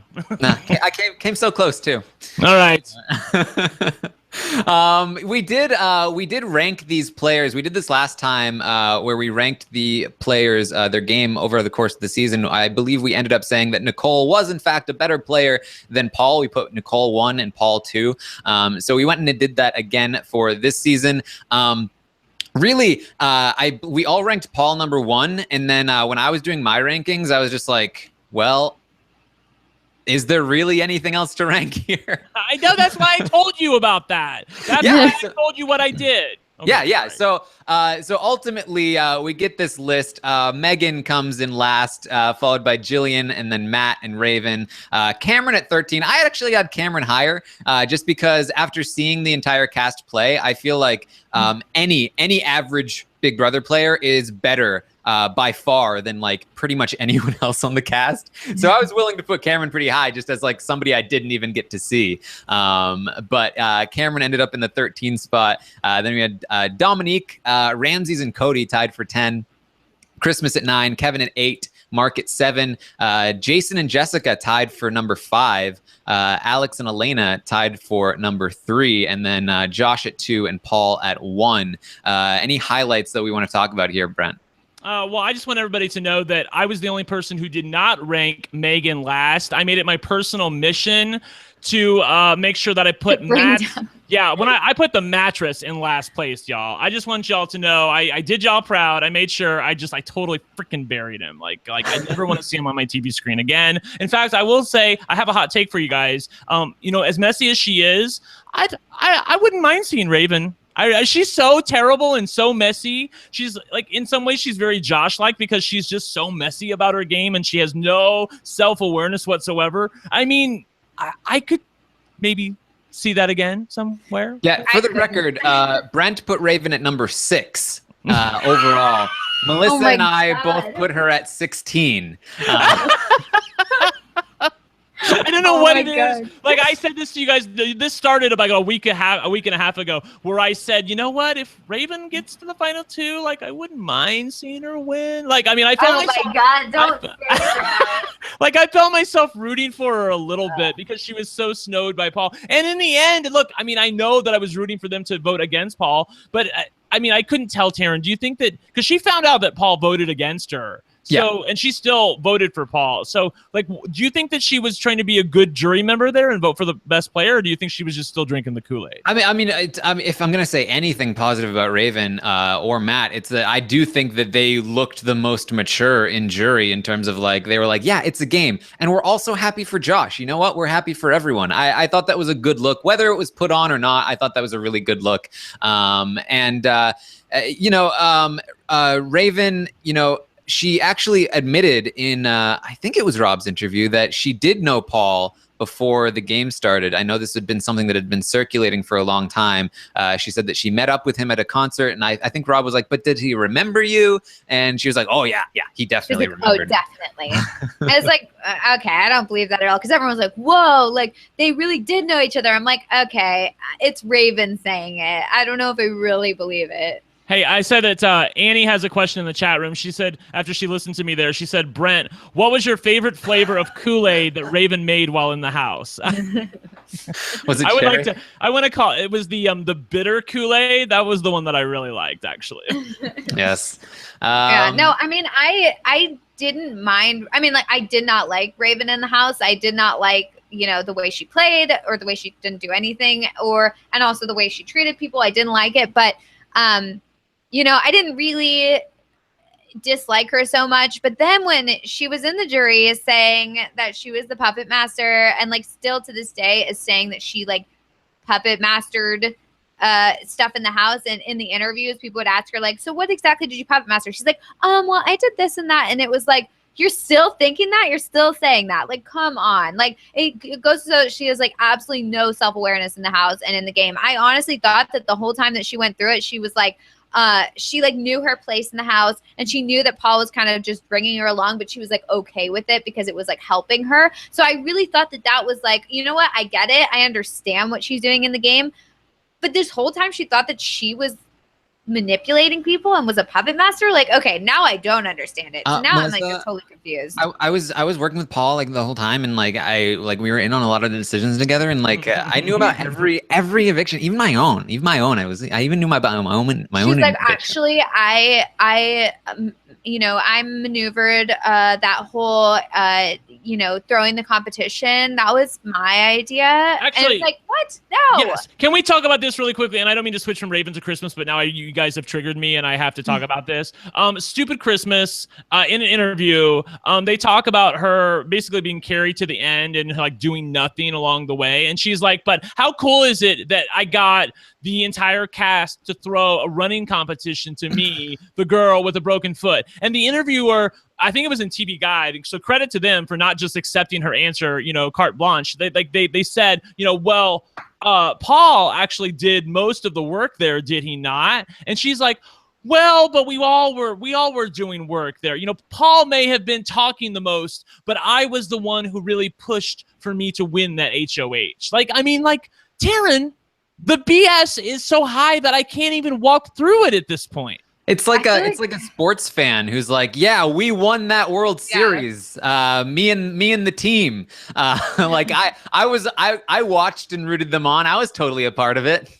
I just feel like there's like a very fine line that you need to walk, because it's like you, as Paul, like as the main, you know, controller of everything that was going on in the house, you can't make it, while you're in the house, you can't make it look like you're too much in control. You need to make everybody kind of believe that they're all in on these decisions together. But then if these people truly, if you're that good at convincing them that they're truly involved in the decision making and truly, you know, creating this whole dynamic in the house, how do you then in the end say to them, yeah, no, that was all me, I made you guys think that way, when they all really believe that they were the ones designing it? It's hard. I don't know how Derek did it, because Derek was able to be like, you know, he was able to convince people that this is the move that they wanted to make for their own game by asking people like, well, don't you think like so-and-so is kind of dangerous? I mean, for your game, I don't know, I'm just saying like maybe for you. And then they'd be like, yeah, I should get out so-and-so, you're right. Like, and they'd be like, yeah, that's my idea. And they'd take that as their own idea. But then in the end, they'd give Derek the credit. Like, yeah, he made us believe these things.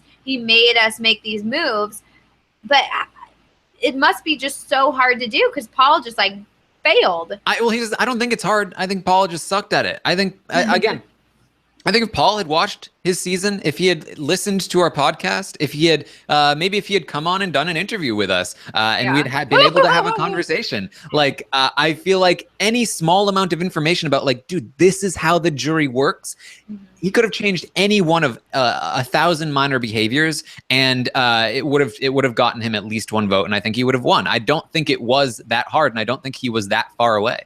So listening to their interviews, though, it seems like a lot of them are really trying, they're already trying to retcon the season, Melissa, where like they're trying to take things, like they take like one thing and they blow it out of proportion in order to try to prove their point. So my question to you is, who is the worst offender of it right now? Is it Alex? Is it Christmas? Or is it Paul? Oh my God. It's everybody.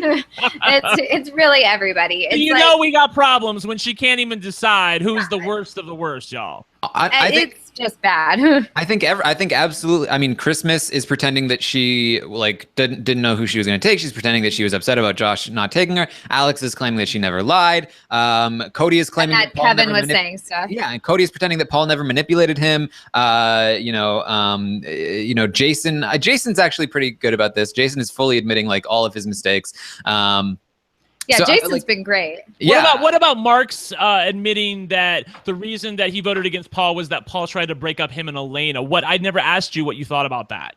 Mark has been saying like he keeps changing his answer. Like one of them was that he was trying to break up him and Elena, which sounds really petty because that really wasn't what Paul was trying to do. He told Elena like it for your game, like maybe distance yourself. But he wasn't like you need to break up or anything. He was just working the game. And it was Elena's decision to do it. Like Elena was already sort of like, yeah, Mark at that point. Right. I think maybe after he said that, Elena was like, kill that one because that was actually my choice. So then he changed his answer. But yeah, I mean, I feel like pretty much everyone, including people like Elena and Mark, who are like, or not Mark, because Mark was always usually pretty against it, but Elena was absolutely in on the whole bullying thing, and like she was just like, as they got bounced from the group, they were no longer part of it. And they feel like because Paul bounced them from the group, they suddenly were like woke and that it was all their idea. Like, no, it's because Paul ousted you. You were all in on Paul until you found out that he ostracized you from the group, and now you're on the outside. And now it's all clear to you because it's obvious because you're on the outside, but you had nothing to do with it. It's just that Paul decided you're the one that's going next. And that's why you got evicted, because you couldn't do anything about it. Yeah, people coming after the fact and saying that they knew all along that this was Paul's game and that they were just trying to figure out a way to, get around it and figure out a way to get him out. Like, no, none of these people wanted Paul out at all. They all wanted to give up their games for Paul. So, no, they definitely did it. And they're like, yeah, well, you don't know what I was thinking. It's like, yeah, we kind of do, because we were sitting there watching you in the live feeds. And if there was any inkling of people wanting to get out Paul, we would have jumped right on it and been super excited. So, no, I don't believe it for a second.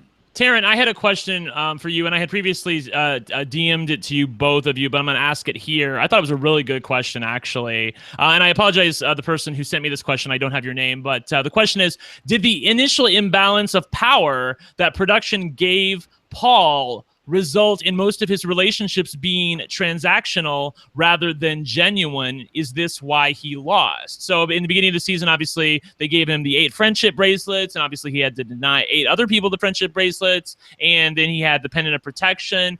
Do you think that there is something to this question? I don't. I think that, I think when we look at this, I mean, obviously, I think there are a lot of things that could have impacted this, but like when I look at why Paul lost these jury votes, it's really just like Paul had an amazing hand and he just blew everything. Like he just every lead he had, he blew because of the way he acted. And if he had just been like an average jury management player, he would have won the game. If he had been a bad jury management player, I think he still would have won the game. But he was a terrible jury management player. There were so many active decisions that he made that cost him votes. And I think that's why we saw him lost. And I think that there are certainly tons of other stuff that we can point to. Like, I'm sure the transactional element of his relationships had something to do with it. But I think that's one of many, many things. And I think that's largely because of how he treated his relationships rather than how production set the relationships up to be. Cool. That was Miss Platinums, by the way, who had given me that question. Something else that the chat room wanted us to address was which of these showmances do we think is going to last longer, Melissa? You've seen Mark and Elena outside the jury house. Matt and Raven are obviously still together. Matt didn't run for the hills right away. And Jessica and Cody are making meatloaf together. So who do you think is going to last the longest and why? I think Jess and Cody will last the longest. And why would you say that? What are you like? I see nothing. What are you seeing, Melissa? What do you mean? What am I seeing? I'm being sarcastic. I'm sorry. No, I mean they're making like long-term plans, and they're also talking about wanting to like make plans to live in the same state already. So they already are planning on making big moves and making commitments to each other, whereas like Mark and Elena are like, yeah, we're gonna like visit each other in Dallas or wherever and like hang out for a little, and Maven, like, they're not gonna. I'm not even gonna address it, but so I do think that they have the potential to last longest because I feel like they have a desire to make it last, whereas the other ones are like kind of like, maybe we'll see. So. Karen, I know you're a robot and you don't have relationships, so I'm not even sure if you can answer this question with your programming. But I have to believe that you're with me on this. Like, do we think that? Let me ask you this. I think it's obvious that we're going to say Jess and Cody. So let me ask a different question then. Do we think that like this is like Brendan and Rachel, like Jeff and Jordan? Do we think that like two people found their soulmates in the Big Brother house? What's your gut reaction on it? What do you think? Because I think so. Well, let me say first that like I feel like with regards to which one will last longer, like don't underestimate the power of the fan perception, because showmances that are loved, that where both players are like, oh, we love you guys together, like that's a huge amount of external reinforcement, and that has a huge impact on a relationship. So relationships where like the fans love them, like automatically they have a much higher chance to succeed than relationships like Matt and Raven, where they're just like, what are you doing with Raven? You guys suck together. We hate you both. That's a lot of negative external reinforcement. And I would say that people were happy about Mark and Elena, but I feel like there might be some negative reinforcement heading Mark's way pretty soon. So maybe that will not last as long as maybe we assumed it would. I do think he will stick by her through this. But again, like no matter how much you want to be like, screw what everyone else says, it's just about us. When people are constantly telling you, and this is the same, it's true of friends, it's true of random people on the internet. People are constantly telling you like your relationship sucks, you shouldn't be with this person. It affects you. It affects you on some level. And it takes more work to overcome that. And it makes the relationship more difficult to succeed. So I think that's a huge part of it. So when people tell me that, like you suck and that, Brent, you should have your own show, you should really get away from Taran. I mean, is that why I'm feeling all this angst towards you right now? Yeah. Yes. Okay. So yeah, I think that's a huge part. And also I think that Jess and Cody, they really went through something together. They were the outcasts. They were all each other had. I think that's a huge bonding thing. Yes, I agree. And then, there's rumors that they're going to be on The Amazing Race together. I think they're going to do a lot of like events together. Like there's a lot of stuff that's going to keep them together for, I think, a fairly decent while. And then I think the challenge in their relationship is going to be the fact that they are so different.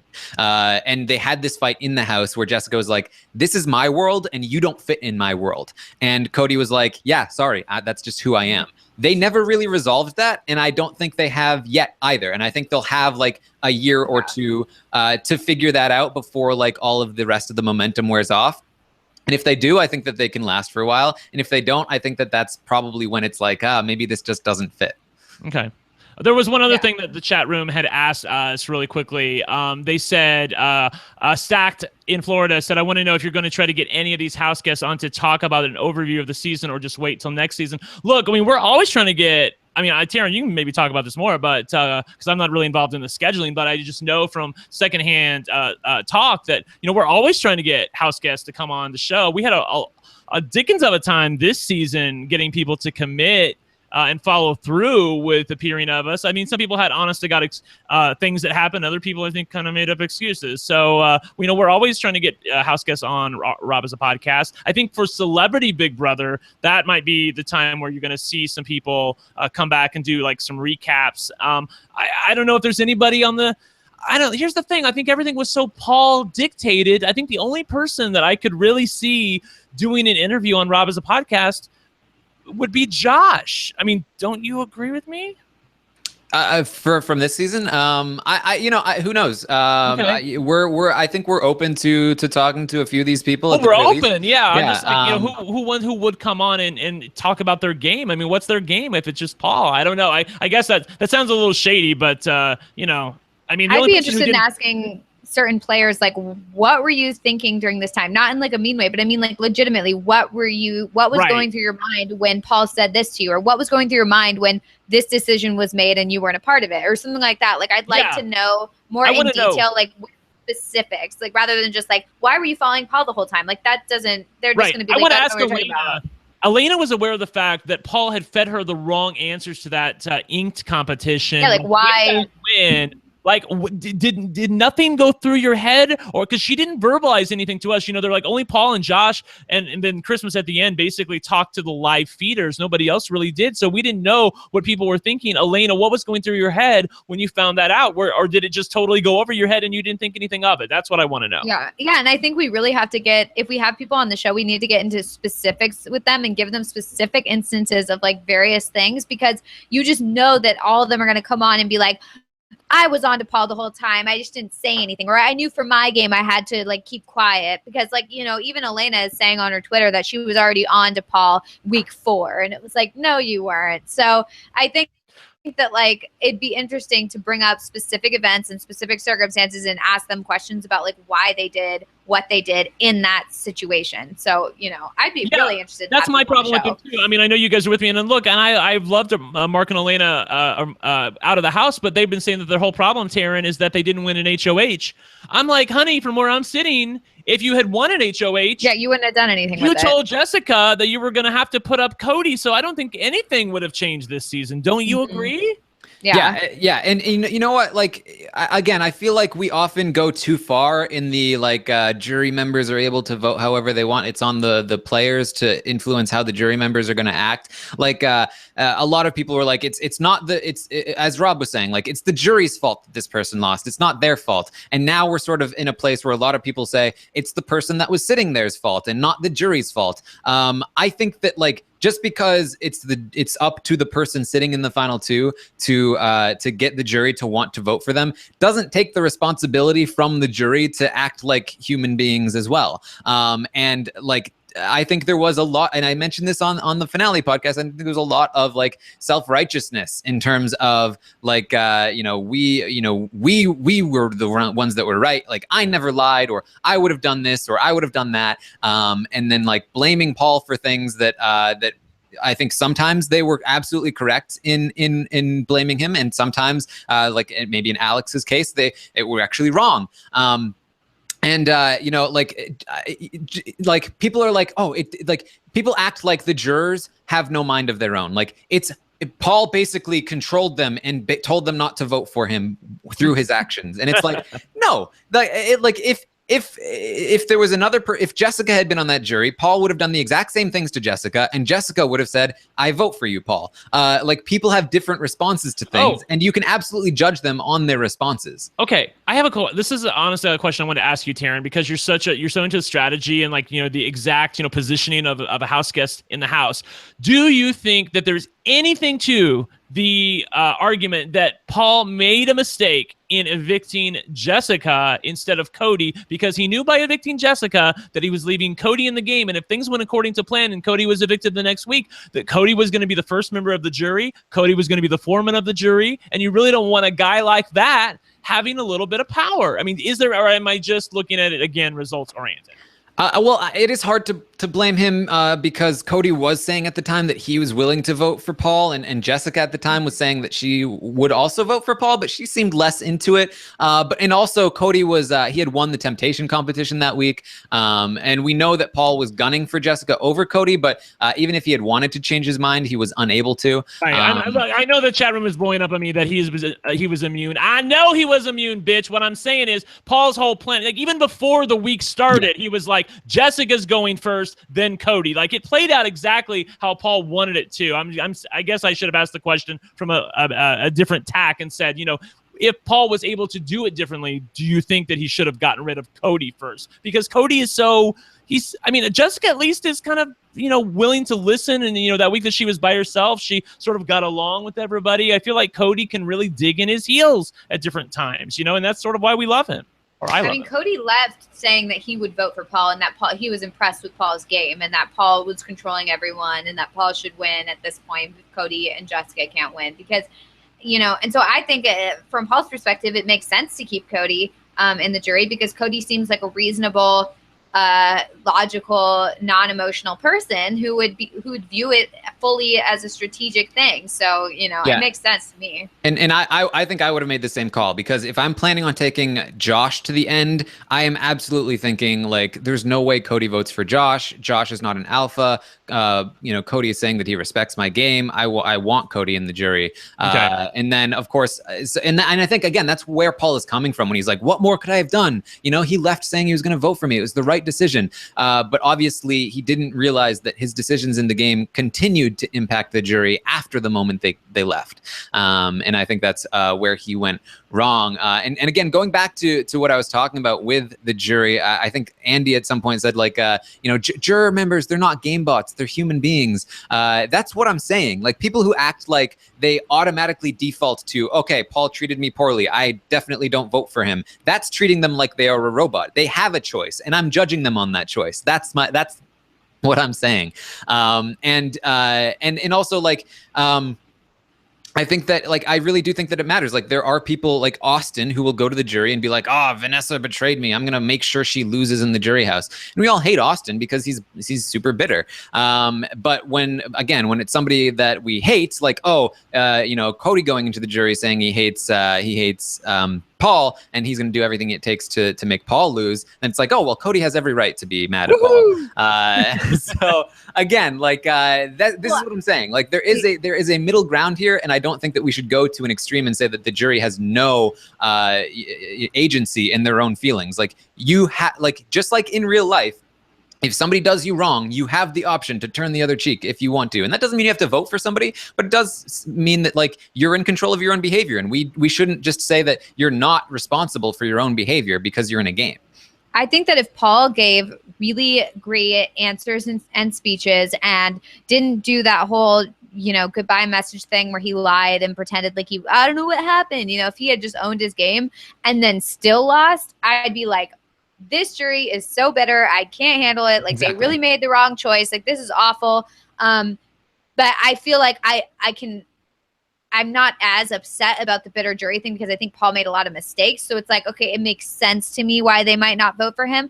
But yeah, if he had played a perfect game, and got down to it, and the jury didn't vote for him just purely based on sore feelings and with their little like jury pact or whatever, and just being upset about it, about the season and what happened, I would be like, okay, you know, that's not cool. Not at all. I'm not here for it. So I think it really depends on like how the player is, but I don't like just purely bitter juries, just like who are just upset and hurt by whatever that happened, you know? Right, you are like somehow magically describing this way better than I am, because you're saying exactly what I'm trying to say, and all the people that were railing on me are like, yes, Melissa, you're saying exactly the right thing. Like that's exactly what I'm saying. It's very situational. Like just be like, if Paul had done everything right and they still voted against him, again, like then we could be saying like he is less responsible for that. It's not a matter of Paul is always 100% responsible for every decision and every action the jury takes. It is like if Paul hadn't made these mistakes, then I think that we put more emphasis on the jury's responsibility here, because like what more could he have done? Like just like anything else in the game, you know, you have a degree of responsibility for what happens to you. Sometimes there's a crazy twist and it screws you over, and there's very little you could have done. Sometimes you were set to win the game and you basically give it up, like Christmas maybe, or maybe not Christmas because maybe she wouldn't have won, but maybe like potentially Alex, right, who could have won the game but basically gave it up with really dumb decisions. She is very responsible for what happened to her. The same is true of the jury. That line doesn't magically stop at the jury. You can be more or less responsible for how the jury reacts to you, and that's my point. I don't think we should talk in black and white. All right, Taran, I want you to know that I tried something like that the other week. Actually, last weekend at the bar, I tried to turn the other cheek, but then they told me to pull up my pants. So I don't know what happened. All right. Let's see. Oh, how do we want to rank this season as a whole? We did the season rankings long ago, years ago. Where do we want to place this in our season rankings? Brent, what do you think? I don't know. Based on what I said about a terrible season and a great ending, I would probably, gosh, oh, it's so hard. Out of 18 seasons, not counting season 1, I I'd probably have it like 12, 13, probably ironically right around where I have Josh as a winner.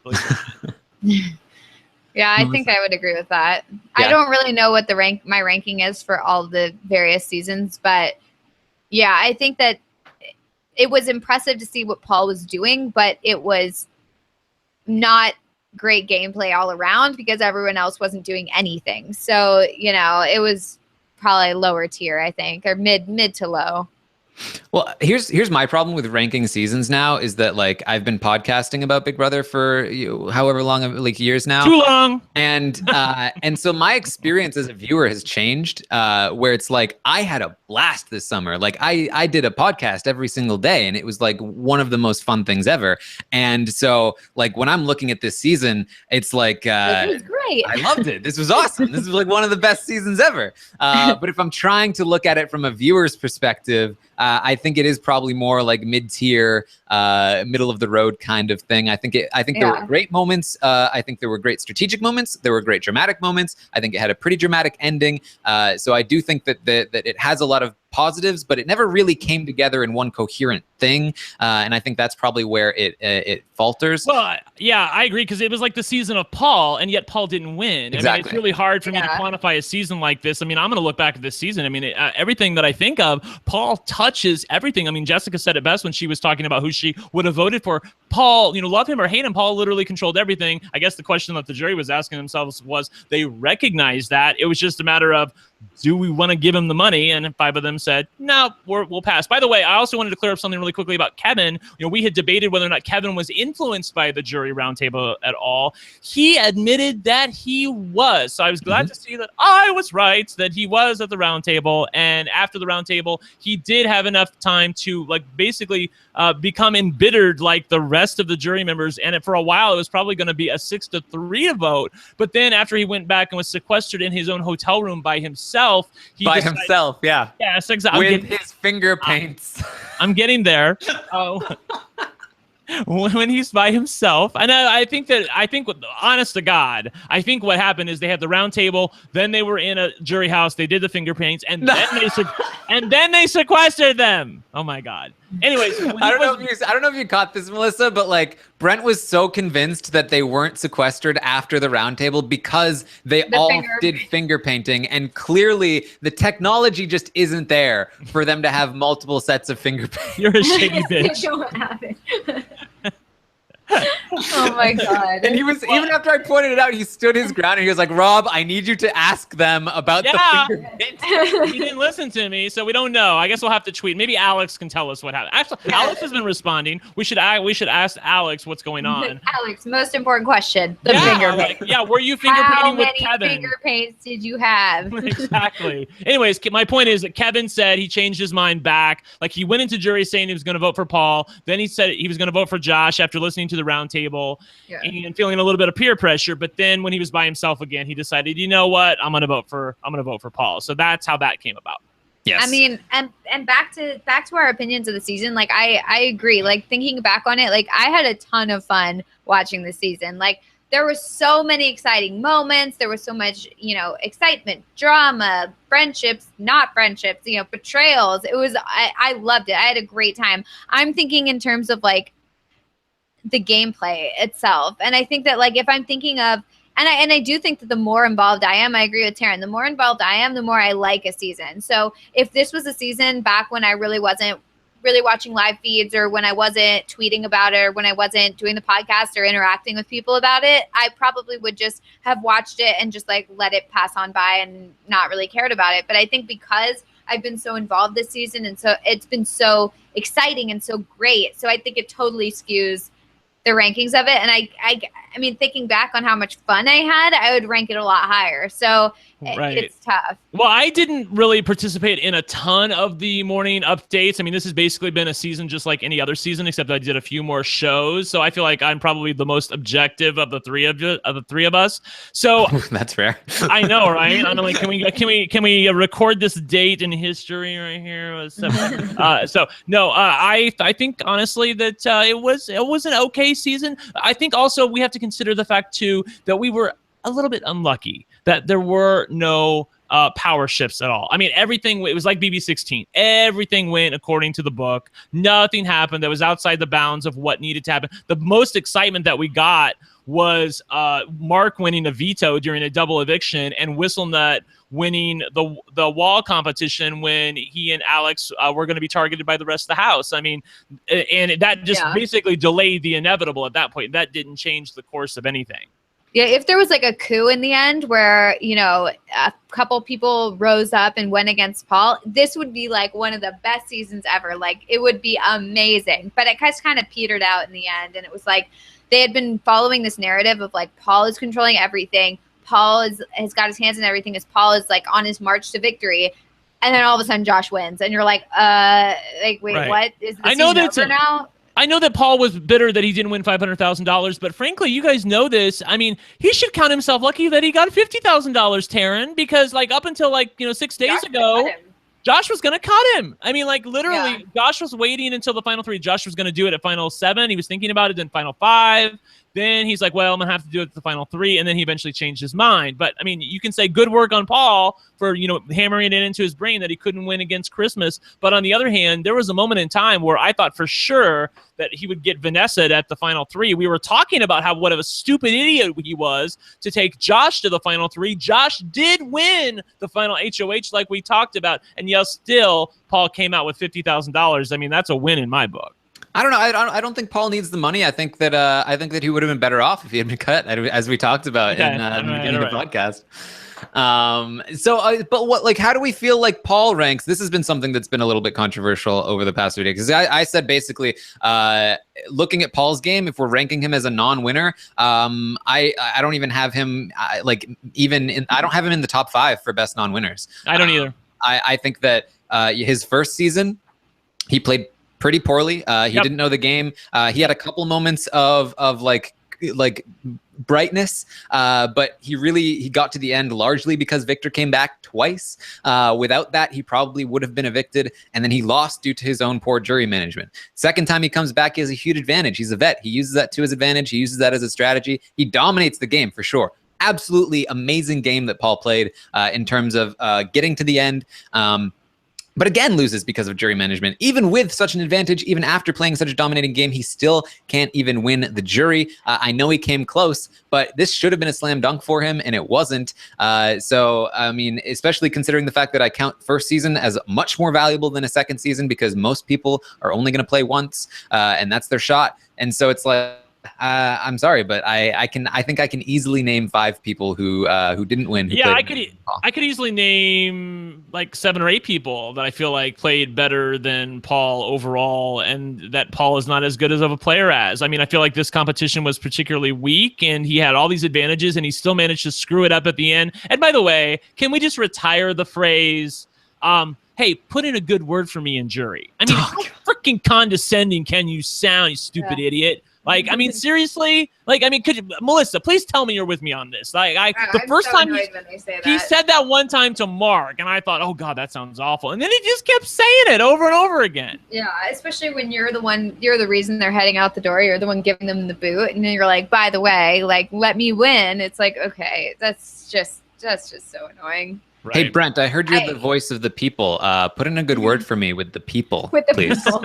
I know the people. I have a good relationship with them. No, I think that Paul is the kind of person who he knows how to get to the final 2. Like, he clearly knows how to do it.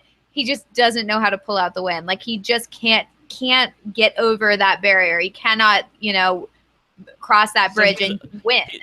He's a little bit Russell Hanson, a little bit Amanda Kimmel. Like, I feel like he's Russell Hanson. He knows how to get to the final 2, and he just can't pull out a win. But on the other hand, he's Amanda Kimmel in that he goes to the jury and he just sits there like, oh, it wasn't me. I didn't do anything. I mean, don't blame me. I mean, like, not owning shit. Yeah. Even in the goodbye messages. Yeah. I think if he, got out in the final 3, I think that if Josh cut him, I think we would be ranking him a lot higher on our lists of best players to never win.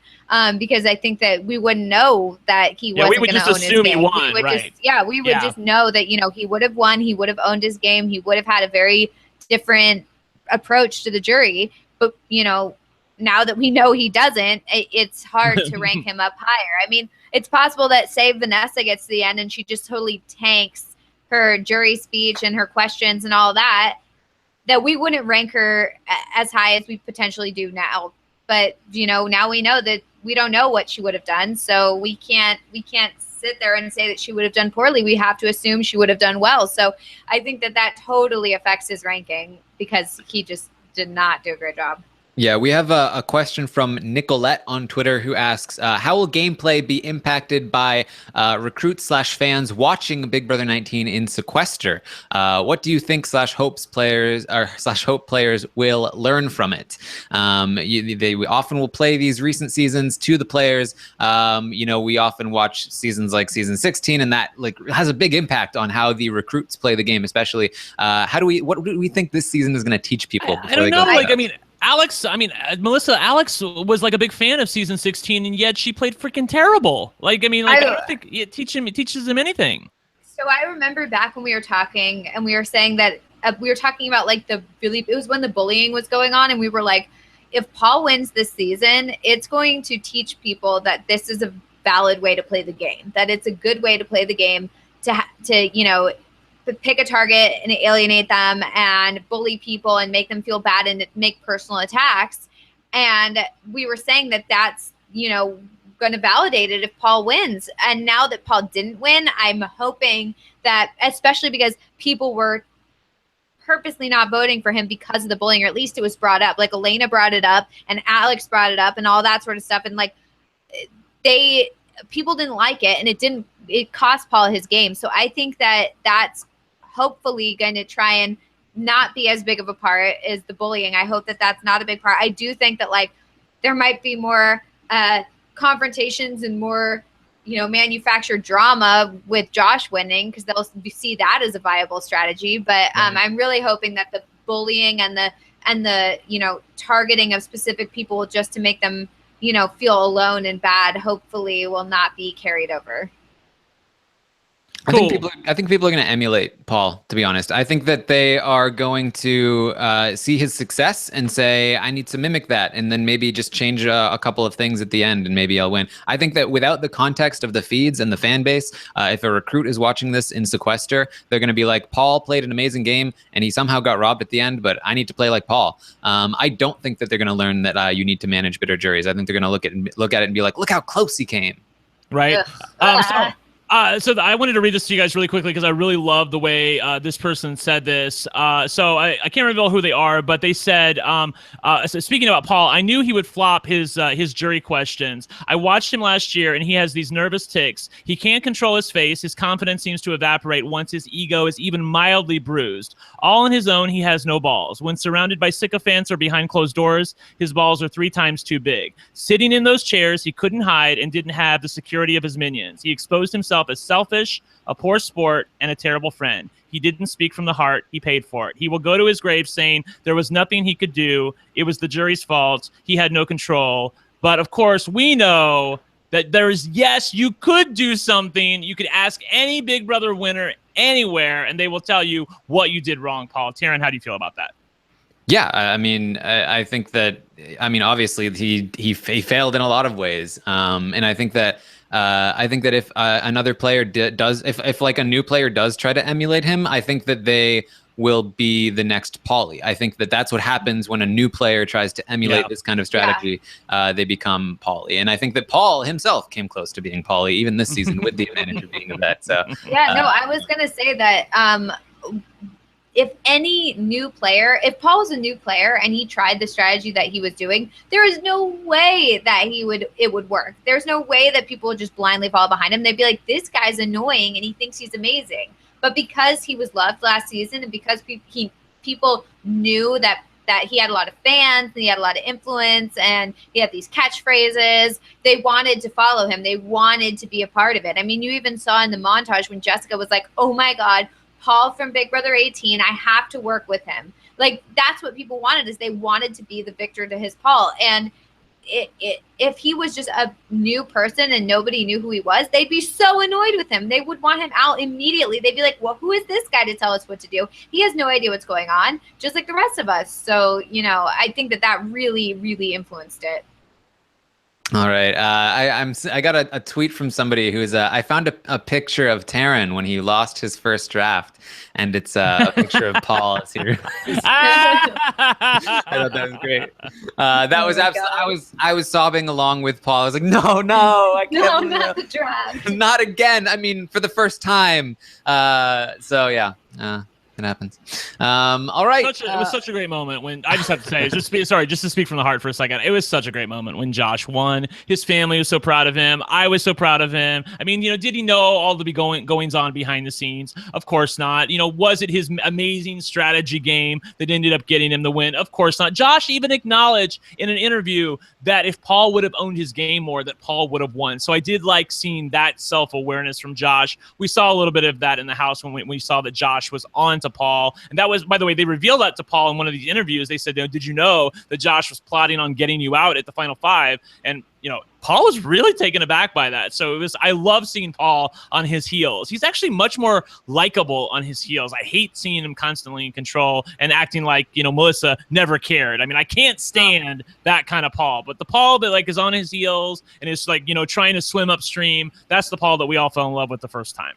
And then when Josh won and Josh comes out with the confetti and Raven immediately steps in front of him to give him a hug, it's like, right. You have to be in the center of it. And then when Paul is when Julie's talking to Paul and Raven's like rubbing his arm and looking so indignant, why? I can't believe that they didn't vote for you. Thank you for pointing that out. Oh my God. Yes. It's killing me. With the Raven arm rubbing of Paul. She just wanted to be on the camera at all times. I guarantee you that she was desperate to run over to Cody when Cody won America's Favorite and just stand there and just be in the frame. It's just come on, let other people have a moment. Please, just a moment.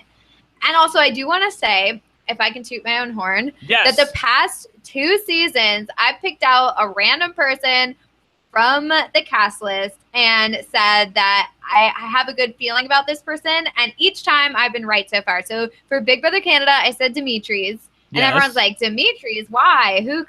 He's horrible. And I was he's a douchebag. Right, yeah, I was I sensed something in him, and he was awesome. And then this time, Cody, and look who won America's Favorite. So I feel like I've got a sixth sense when it comes to picking out a random person. But, watch me totally fail in the next season and just pick someone who just everyone hates. But, I think I've got it. I think I have a talent.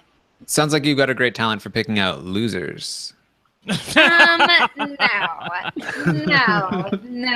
was going to be okay, so basically what she's trying to say is me and Melissa are the winners, and Taran, you're over there in the losers camp, Taran. So, look, girl bye. I picked Cameron, who I think we can all agree deserved America's Favorite Player. Yeah, that's true. I think he could have. I think he, based on Jason, because I also want to bring this up really quickly. Julie said, I don't know if we can reveal the vote totals, but let's just say it was very clear that Cody won America's Favorite Player. So I mean, he must have won by a country mile, I'm telling you. And third place must have been 11% or something, maybe even less than that. So there might have been a chance for Cameron to get in there. I don't know. I bet he got some votes. This is something that I recognized after Cody won this.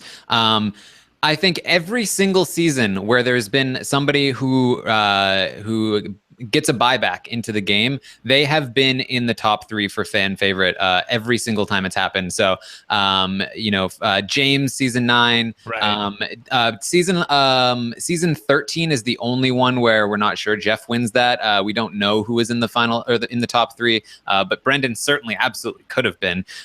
Frank, who is basically saved from eviction, ends up winning it the next time. Judd is in the top 3. Nicole is in the top 3, Johnny Mac is in the top 3, and then Victor wins and Cody wins. So really being a part of a buyback, for as much as we may not like that, really does wonders for your popularity. Right. Two things really quickly. Someone, and I wish I could look on my Twitter to find out who it was.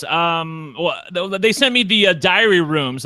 They had compiled all the diary rooms, and I was actually stunned to see that just like quantitatively, I'm not even talking about average. I mean, obviously average, he beats her by a country mile, but just quantitatively, Cody had more diary rooms, confessionals on the season than Christmas, who was a Final 3 participant. I actually think that is amazing, and that shows you the dearth of characters that they had on this season, that Cody actually beat somebody who was in the Final 3. So there's that, and I will try to give credit to the person who gave me that. Also, Stacked in Florida is begging me to address.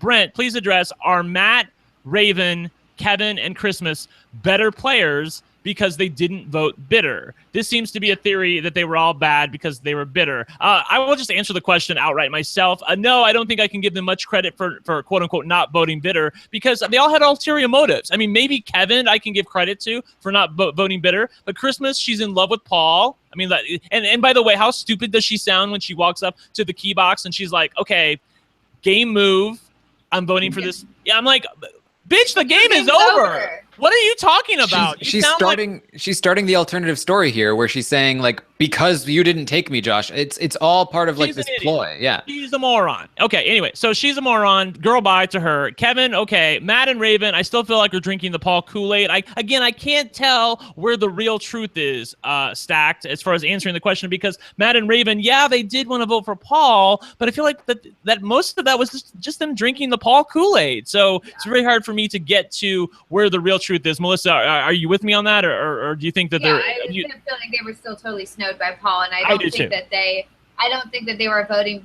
because they were like objectively Paul played a really good game or anything like that. I think that they were just voting because they're still in love with Paul. Yeah, I think if we're, again, like, I mean, just because you voted for the person that played the better game doesn't mean you did it for the right reasons. I think that Kevin, and honestly, I think Jason were the ones that tried the most to vote for the better player. And most everyone else voted for things because of, silly reasons. I think Cody tried to be a little objective. I think that, but I really think that Jason pointed out the best. Like, Jason was like, look, I think you probably played a better game, but like, why didn't you own it? Like, I would give it to you if you owned it, and you just don't. So yeah, I mean, I obviously have more respect for people who really try to be as fair as possible. And I think Jason did that, and I think Kevin did that. Right. Somebody asked me in the chat really quickly, how many times have I rewatched the final reading of the votes? Actually, I'm not. No tea, no shade. I've actually watched it over 50 times. Like, I live for moments like that. It was his dream to win, and but I also wanted to analyze every little thing that was going on in the frames, and so I was like looking behind Julie at like Dominique and Cameron and Ramsey's when the votes are being read, because the looks on their faces are just like they're in disbelief that it's happening. And then there's a few other funny things that happened. Obviously, Paul looks at Josh at one point like, almost like, dude, why are you taking this away from me? Which I thought was actually really, really funny. There's a moment, like, it was when Elena's vote comes out of the box, Paul looks at Josh, and that, I mean, to me, that's the look on his face the entire time, is like, like, why is this happening to me again? I'm the victim here. I'm the only vet here. I was so put upon. Like, it's the same thing over and over again with Paul. And I now that he lost, I'm just living for it. I think that Paul went into it thinking there is no possible way that Josh wins. Josh is an idiot, and I have this in the bag. I think that when he saw that Josh picked him, he was like, oh my God, I just won. Like, I just won. And because you could even see how his attitude changed. I mean, you saw when Josh was giving his speech and he kind of stumbled a little, and Paul's like, it's okay, buddy. Like, don't worry about it. Like, you got this. You got this. And then all of a sudden it starts like switching to where he's just like, you suck, you're terrible, like, I can't believe you're doing this to me. And it was very interesting to see that he was so confident going into it. You just know he thought that he had it in the bag. Well, we do have some breaking news about Celebrity Big Brother. So you know, play the sound bit. Yeah, we've got some breaking news here. Somebody actually has claimed that the casting has reached out to them about Celebrity Big Brother. Oh, I can't wait. Who is this? A big celebrity like Neil Patrick Harris? Is it? Yeah, basically Pamela on Anderson? that level. Raven has claimed that she has been contacted for Celebrity Big Brother. She's just doubling down with her lies. Like, people are like, "Oh, you're a liar. You make stuff up," and she's like, "Oh, really? Well, now I'm gonna really make something up." It's like, come on. At least she knows who she is. She's like Taran, you said, you know, that Cody, like he plays up he knows like what his character is, so he kind of plays that up a little bit, even though he really is that guy. He sort of like augments it a little bit. I feel like I'm on board for Raven just lying about everything now. I'm kind of on board for that. You know, what do you think? Yeah, I mean, I think so. I mean, like, you know, they a lot of people were asking like, how has Raven responded to all the hate in the Raven Exposed party? It's really been. I mean, she's handling, honestly, again, like she's handling this better than Paul is. She's handling it better than Elena is. Like she's just being like, you know what? Take a step back. She's not giving it any oxygen. That's the thing. She's not addressing it whatsoever. She's not even acknowledging its existence, which of course infuriates the people who are trying to keep it going, but they lose interest after a while if they're not getting anything from you. So I feel like that she's probably doing the best job, believe it or not, but I don't think it can last for much longer. So we'll see. Well, I get like her family had all season to prepare for this. That's true. That's true. Yeah. You know that mama's been in there going, girl, you got to get it together. We need our meal ticket. Oh, I'm sorry. I feel bad for her. I mean, you can't imagine that reaction coming out of the house like that. You're going to be hated when clearly they thought that they were like loved. And now they're coming out and it's just like, oh God, I can't even imagine. There was an interview with Matt, and they were like, "Yeah, how do you feel about Raven Exposed Party?" And he was basically like, "I mean, I believe her. I mean, I guess maybe she was lying about some things, but they just seem so specific. Like she's got a pacemaker. I saw the scar, so she's at least not lying about that." Like he was like, "I mean, I guess she could have been lying, but whatever." Like it was kind of a funny. Yeah, he's like, "Guys, she could have been lying, but I still want to tag it." That's the yeah. All right. Do you guys have anything else you want to talk about before we wrap? I don't know. Is there anybody else chat room that I need to shit on that I have not already done so? I guess we should briefly mention this was another controversial thing. Of course, Cody has stood behind his comments about the transgender thing. I believe he was informed about Trump's policy on transgender people in the army, and he supports that decision. He doesn't feel like they should be in the army, and that's just his claim. And he says, you know what? That's people are going to love me or they're going to hate me. I'm not going to apologize for my opinion. So that was another big thing that came up postseason. Jason had a good response. Yeah, Jason, just like as an FYI, like he was like, that's not okay. You know, I feel terrible. I don't, you know, it does come from just a place of not knowing, and I'd like to be more informed and blah, blah, blah. So I did really like Jason's response. Here's the thing. I'm going to withhold judgment for a little while because that was a microphone that was shoved in his face right after the finale. And they said, well, what do you think about this? And he doesn't know. Right. He doesn't know exactly. He hasn't had a chance to examine it. Nobody's had a chance to talk to him yet. And I said this in the Rob as a Patron group that I know plenty of people in my life that were pretty intractable when it comes to gay rights. I mean, they just, they didn't know any better. And I didn't think they were ever going to change their minds. But frankly, when you get to know someone like, well, maybe not me is a bad example, but, you know, other nice people, when you get to know them that, you know, you can change hearts and minds, and people that you thought were unwilling to change eventually change. So I'm going to withhold judgment for now. Obviously, I think it's a bad look for him. Yeah, I don't like it. He's dangerously close to the bigot line. So please, please just maybe take a chance and re-examine that. I do, like, in a weird way, I sort of understand where he's coming from, and I hope I don't get hate from this, but he's trying to say that, like, you can't get into the army, and of course I'm a veteran, so I understand where he's coming from. You can't get into the army even if you have like an arched foot or something. So why should you get into the army if you need like a whole gender reassignment surgery? That seems something that's a little bit beyond the pay grade of what the army should be there for. Of course, there are other people that disagree with that. I certainly disagree with that. But I understand his reasoning, even if I feel like the reasoning itself is faulty. So he's still my America's favorite player. I voted for him. I would vote for him again. And the thing is, you're going to be able to find someone here's the thing, you're going to be able to find something in everybody that you don't agree with or that you don't like. And I just choose to like vote for the guy that I saw on my TV screen, and I enjoyed Cody this season. So that's where I'm going to leave it. Yeah, I voted for Cody and Mark, and I stand behind my votes because, you know, that I don't know, that was what I saw on screen, and they were my favorite player. I don't know if I necessarily agree with some of their views, but I did think that they were my favorite players, and that's what I was voting for. So yeah. Yeah, and as Melissa mentioned, in contrast to Cody, Jason has come out and made apologies for anything that offended anybody. I believe he was specific about those things. I'm just not reciting each specific one. I believe he also apologized to Kevin and his wife. I believe that everything is fine there. They took some pictures together. I'm pretty sure Jason has an invite to Thanksgiving. So everything seems to be all right in that area.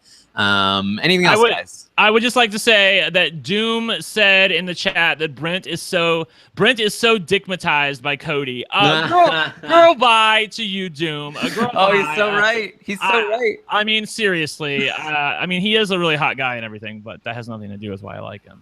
Oh, yeah. We should also bring up the fact that Cody apologized to Josh's family, and he went up to Josh afterwards and said, you know, good game. Like, I voted for you. I'm glad you won, blah, blah, blah.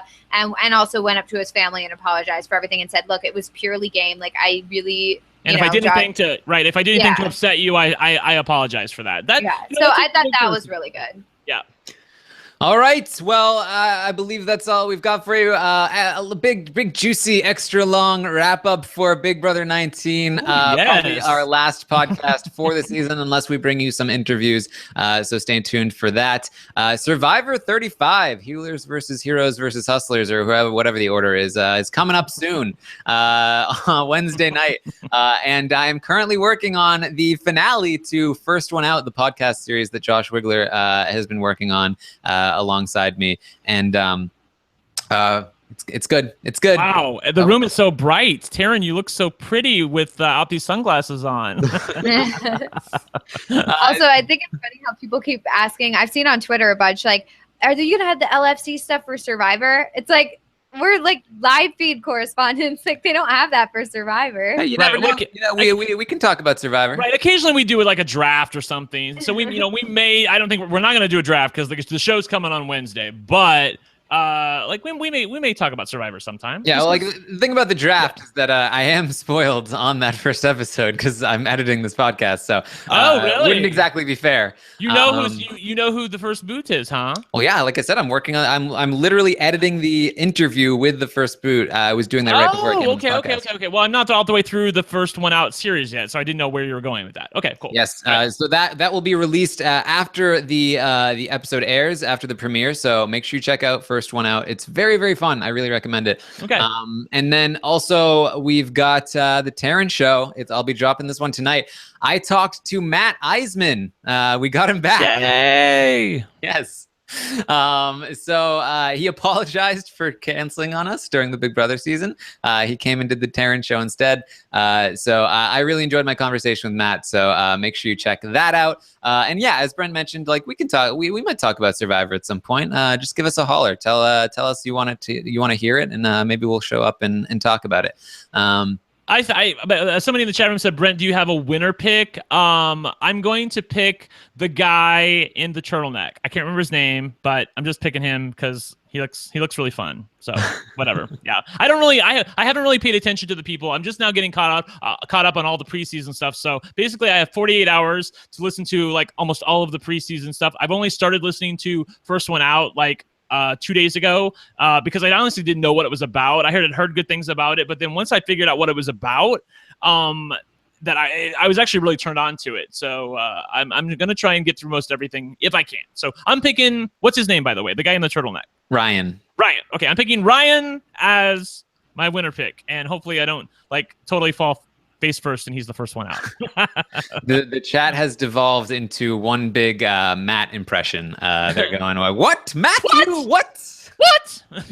Because I said Matt Eisman. I love how, like, Raven in every interview, if ever anyone asks her a question about Matt, she always makes a point to be like, well, Matthew. Like, she always, like, has to be like, no, it's Matthew. It's God. It's, I'm sorry if you guys don't know what I'm doing. Mark always he's making fun of Raven, how she always says Matthew John Klein's that's how she always calls Matt out, and so but he does it in the most Raven-esque way possible, and it sounds like old lady Purvis from the Match Game, when he's doing the voice. So I think it's very funny. There you go. All right. Well, I think that's all we've got for you. Of course, there's plenty of other coverage heading your way for Survivor. Rob is doing a Star Trek podcast. I believe somebody asked about that. And lots of other stuff. So check it out. I believe Mike Bloom and Liana have started a new Survivor B&B podcast where they play a bunch of games regarding Survivor and all that good stuff. So check Very that one fun out as show. well. I have listened to that. Great job on the B&B, Mike and Liana. You totally cut me out of the deal from our time together on RuPaul's Drag Race. I'm coming. Ooh. And yeah, just we will we'll be doing some off-season stuff. I'm sure we'll talk about Survivor. Maybe we'll do some rankings. We'll hire someone. Celebrity Big Brother. Yes. Celebrity Big Brother's coming up. All right, so keep in touch. Stay tuned. Follow us on Twitter. I'm at Armstrong Taran. Brent is at One Lucky Gay, and Melissa is at It's Melissa.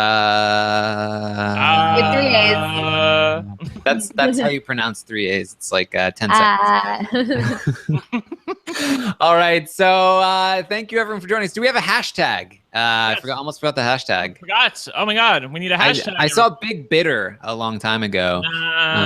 Big Bitter. Nah. I'm just throwing things out here. Yeah. We need to give it takes some a time. second for the chat room to catch up. I totally forgot about that. I'm trying to think if there's anything I wanted to. There were some that I saw, but now I don't remember what they were. Oops. Victim vet. Cameron for America's Favorite Player. Keep that going. No, we already talked about that. I was trying to look at stuff that we hadn't talked about yet, but I think we pretty much covered everything. I do have a question. While you're waiting for that, I do have a question. While they're giving us a hashtag, Melissa, which of the hated house guests has the best shot at redemption returning? Like Rachel Riley on the first season, people didn't really care for her all that much, but she came back a second season and Merrick absolutely fell in love with her. Which of these house guests, and most of them are hated right now, that has the best shot at a redemption if they came back? Who do you think? I think Alex. Because I do think that if Alex, I know you're upset by this. No, Taryn, I know it's. but I'm groaning because I know it's true. I said this before on Twitter. yeah, I hate it. I think that if Alex finds herself on like the underdog, like right side of the house, her next season, the fans will rally behind her, because I did find myself really liking her in the beginning when I felt like she was on like the underdog side of the house, and I felt like she was on she was on the side outside of the big alliance, and I was like, go Alex, you can do it. And so then the second she joined the big alliance and followed behind Paul, I was like, no, we hate her. But I think that on another season she could do really well, and I think the fans could totally rally behind her. Yeah, and Ryan in the chat, and that's what she wanted preseason. Ugh. I know, right? Oh my God! All along, she's getting her wish. She's a master strategist. It's playing out She just knew like she all said. along. All right, I've got two choices for a hashtag. Cherry, stupid chat keeps going down. Cherry Kool-Aid or Matthew John Klein. I feel like cherry Kool-Aid. It has to be cherry Kool-Aid. All right. Yeah. Because the chat room said that I was drinking a little bit of the Kool-Aid when I was like talking about how I kind of liked Raven and could tolerate her coming back again. So I don't know. Yes. Yeah. Or you could also do Brent is stigmatized. But Oh my God! Yeah. Oh my we can God. go cherry cool. You can hashtag cherry Kool-Aid and know that you're also saying Brent has been stigmatized. All right. So I want to know the cast he's a list for good-looking guy. Celebrity Big Brother already. right. Yes. I just want to know. I want it to be Neil Patrick Harris. I know that's like, It's not gonna that's happen. a tough get, but if they do a short season, and he's a big fan, and he said a long time ago that if they did a Celebrity Big Brother ever, he would totally do it. I would love it, but I don't know. I also What have been channel is, hearing Lindsay Lohan rumors, Oh my. Oh my. which would be awesome. It's the on Series of Unfortunate Event. What channel is that on? Netflix. Okay, I guess that's not too much of a conflict, right? I don't Yeah. know. No, I mean, I think the one thing would be like his family. So if it was like, if he was needing to be gone for a long time, then I think that's a no-go. But if they were to do like a shortened season, like maybe like 3 weeks, 4 weeks, or something really short, I think that he could totally do it, and I would love it. Yeah. All right. I think, Do you think any of the celebrities are going to be previous Big Brother players, like, and famous enough that they could count as potential celebrities? Like, I mean, if Kathy Griffin hadn't had that whole thing with Trump, I feel like she's like an obvious pick, and I love to run Celebrity She Mall. might still do it. I feel like she might still do it because she would want to like rehab her image. Well, so would I think they that have her though? Being on Big Brother is not the way to rehab your I image. know, but I think that it's possible that she might see it as an opportunity for people to see that she's like not this like enemy and not this horrible person or whatever. She was also on the takeover on season 17 when in the last laugh twist. So, and she came in for the Zingbot as well on season 16. So, and I could see them bringing in like Frankie Grande and being like, "We have a celebrity." Oh my god! And which, you know what? Like, as annoyed as I was with him on his season, like I kind of think it'd be fun to have him back. As like Melissa from like a few summers ago would hate me for saying this, but like I could see it happening, and I would be okay with it. Brent from this summer hates you saying that. People are saying Dr. Will, but he would just wipe the floor with them so bad. Would it even be fun to watch at that point? I'm not sure. But yeah. All right. I'd want to save him for an All-Stars. Yeah, we're hitting 3 hours here, so okay. we're gonna wrap this we'll up. Wrap it up. We had a good time. Yes. So again, check out all of our stuff. Follow us on Twitter. Do whatever you want. Thank you so much for sticking with us all season long. As I mentioned, regardless of how the season turned out, this was so much fun for me, and it's all due to you guys. So thank you so much, and we will see you next time. #Cherry Kool-Aid. Bye.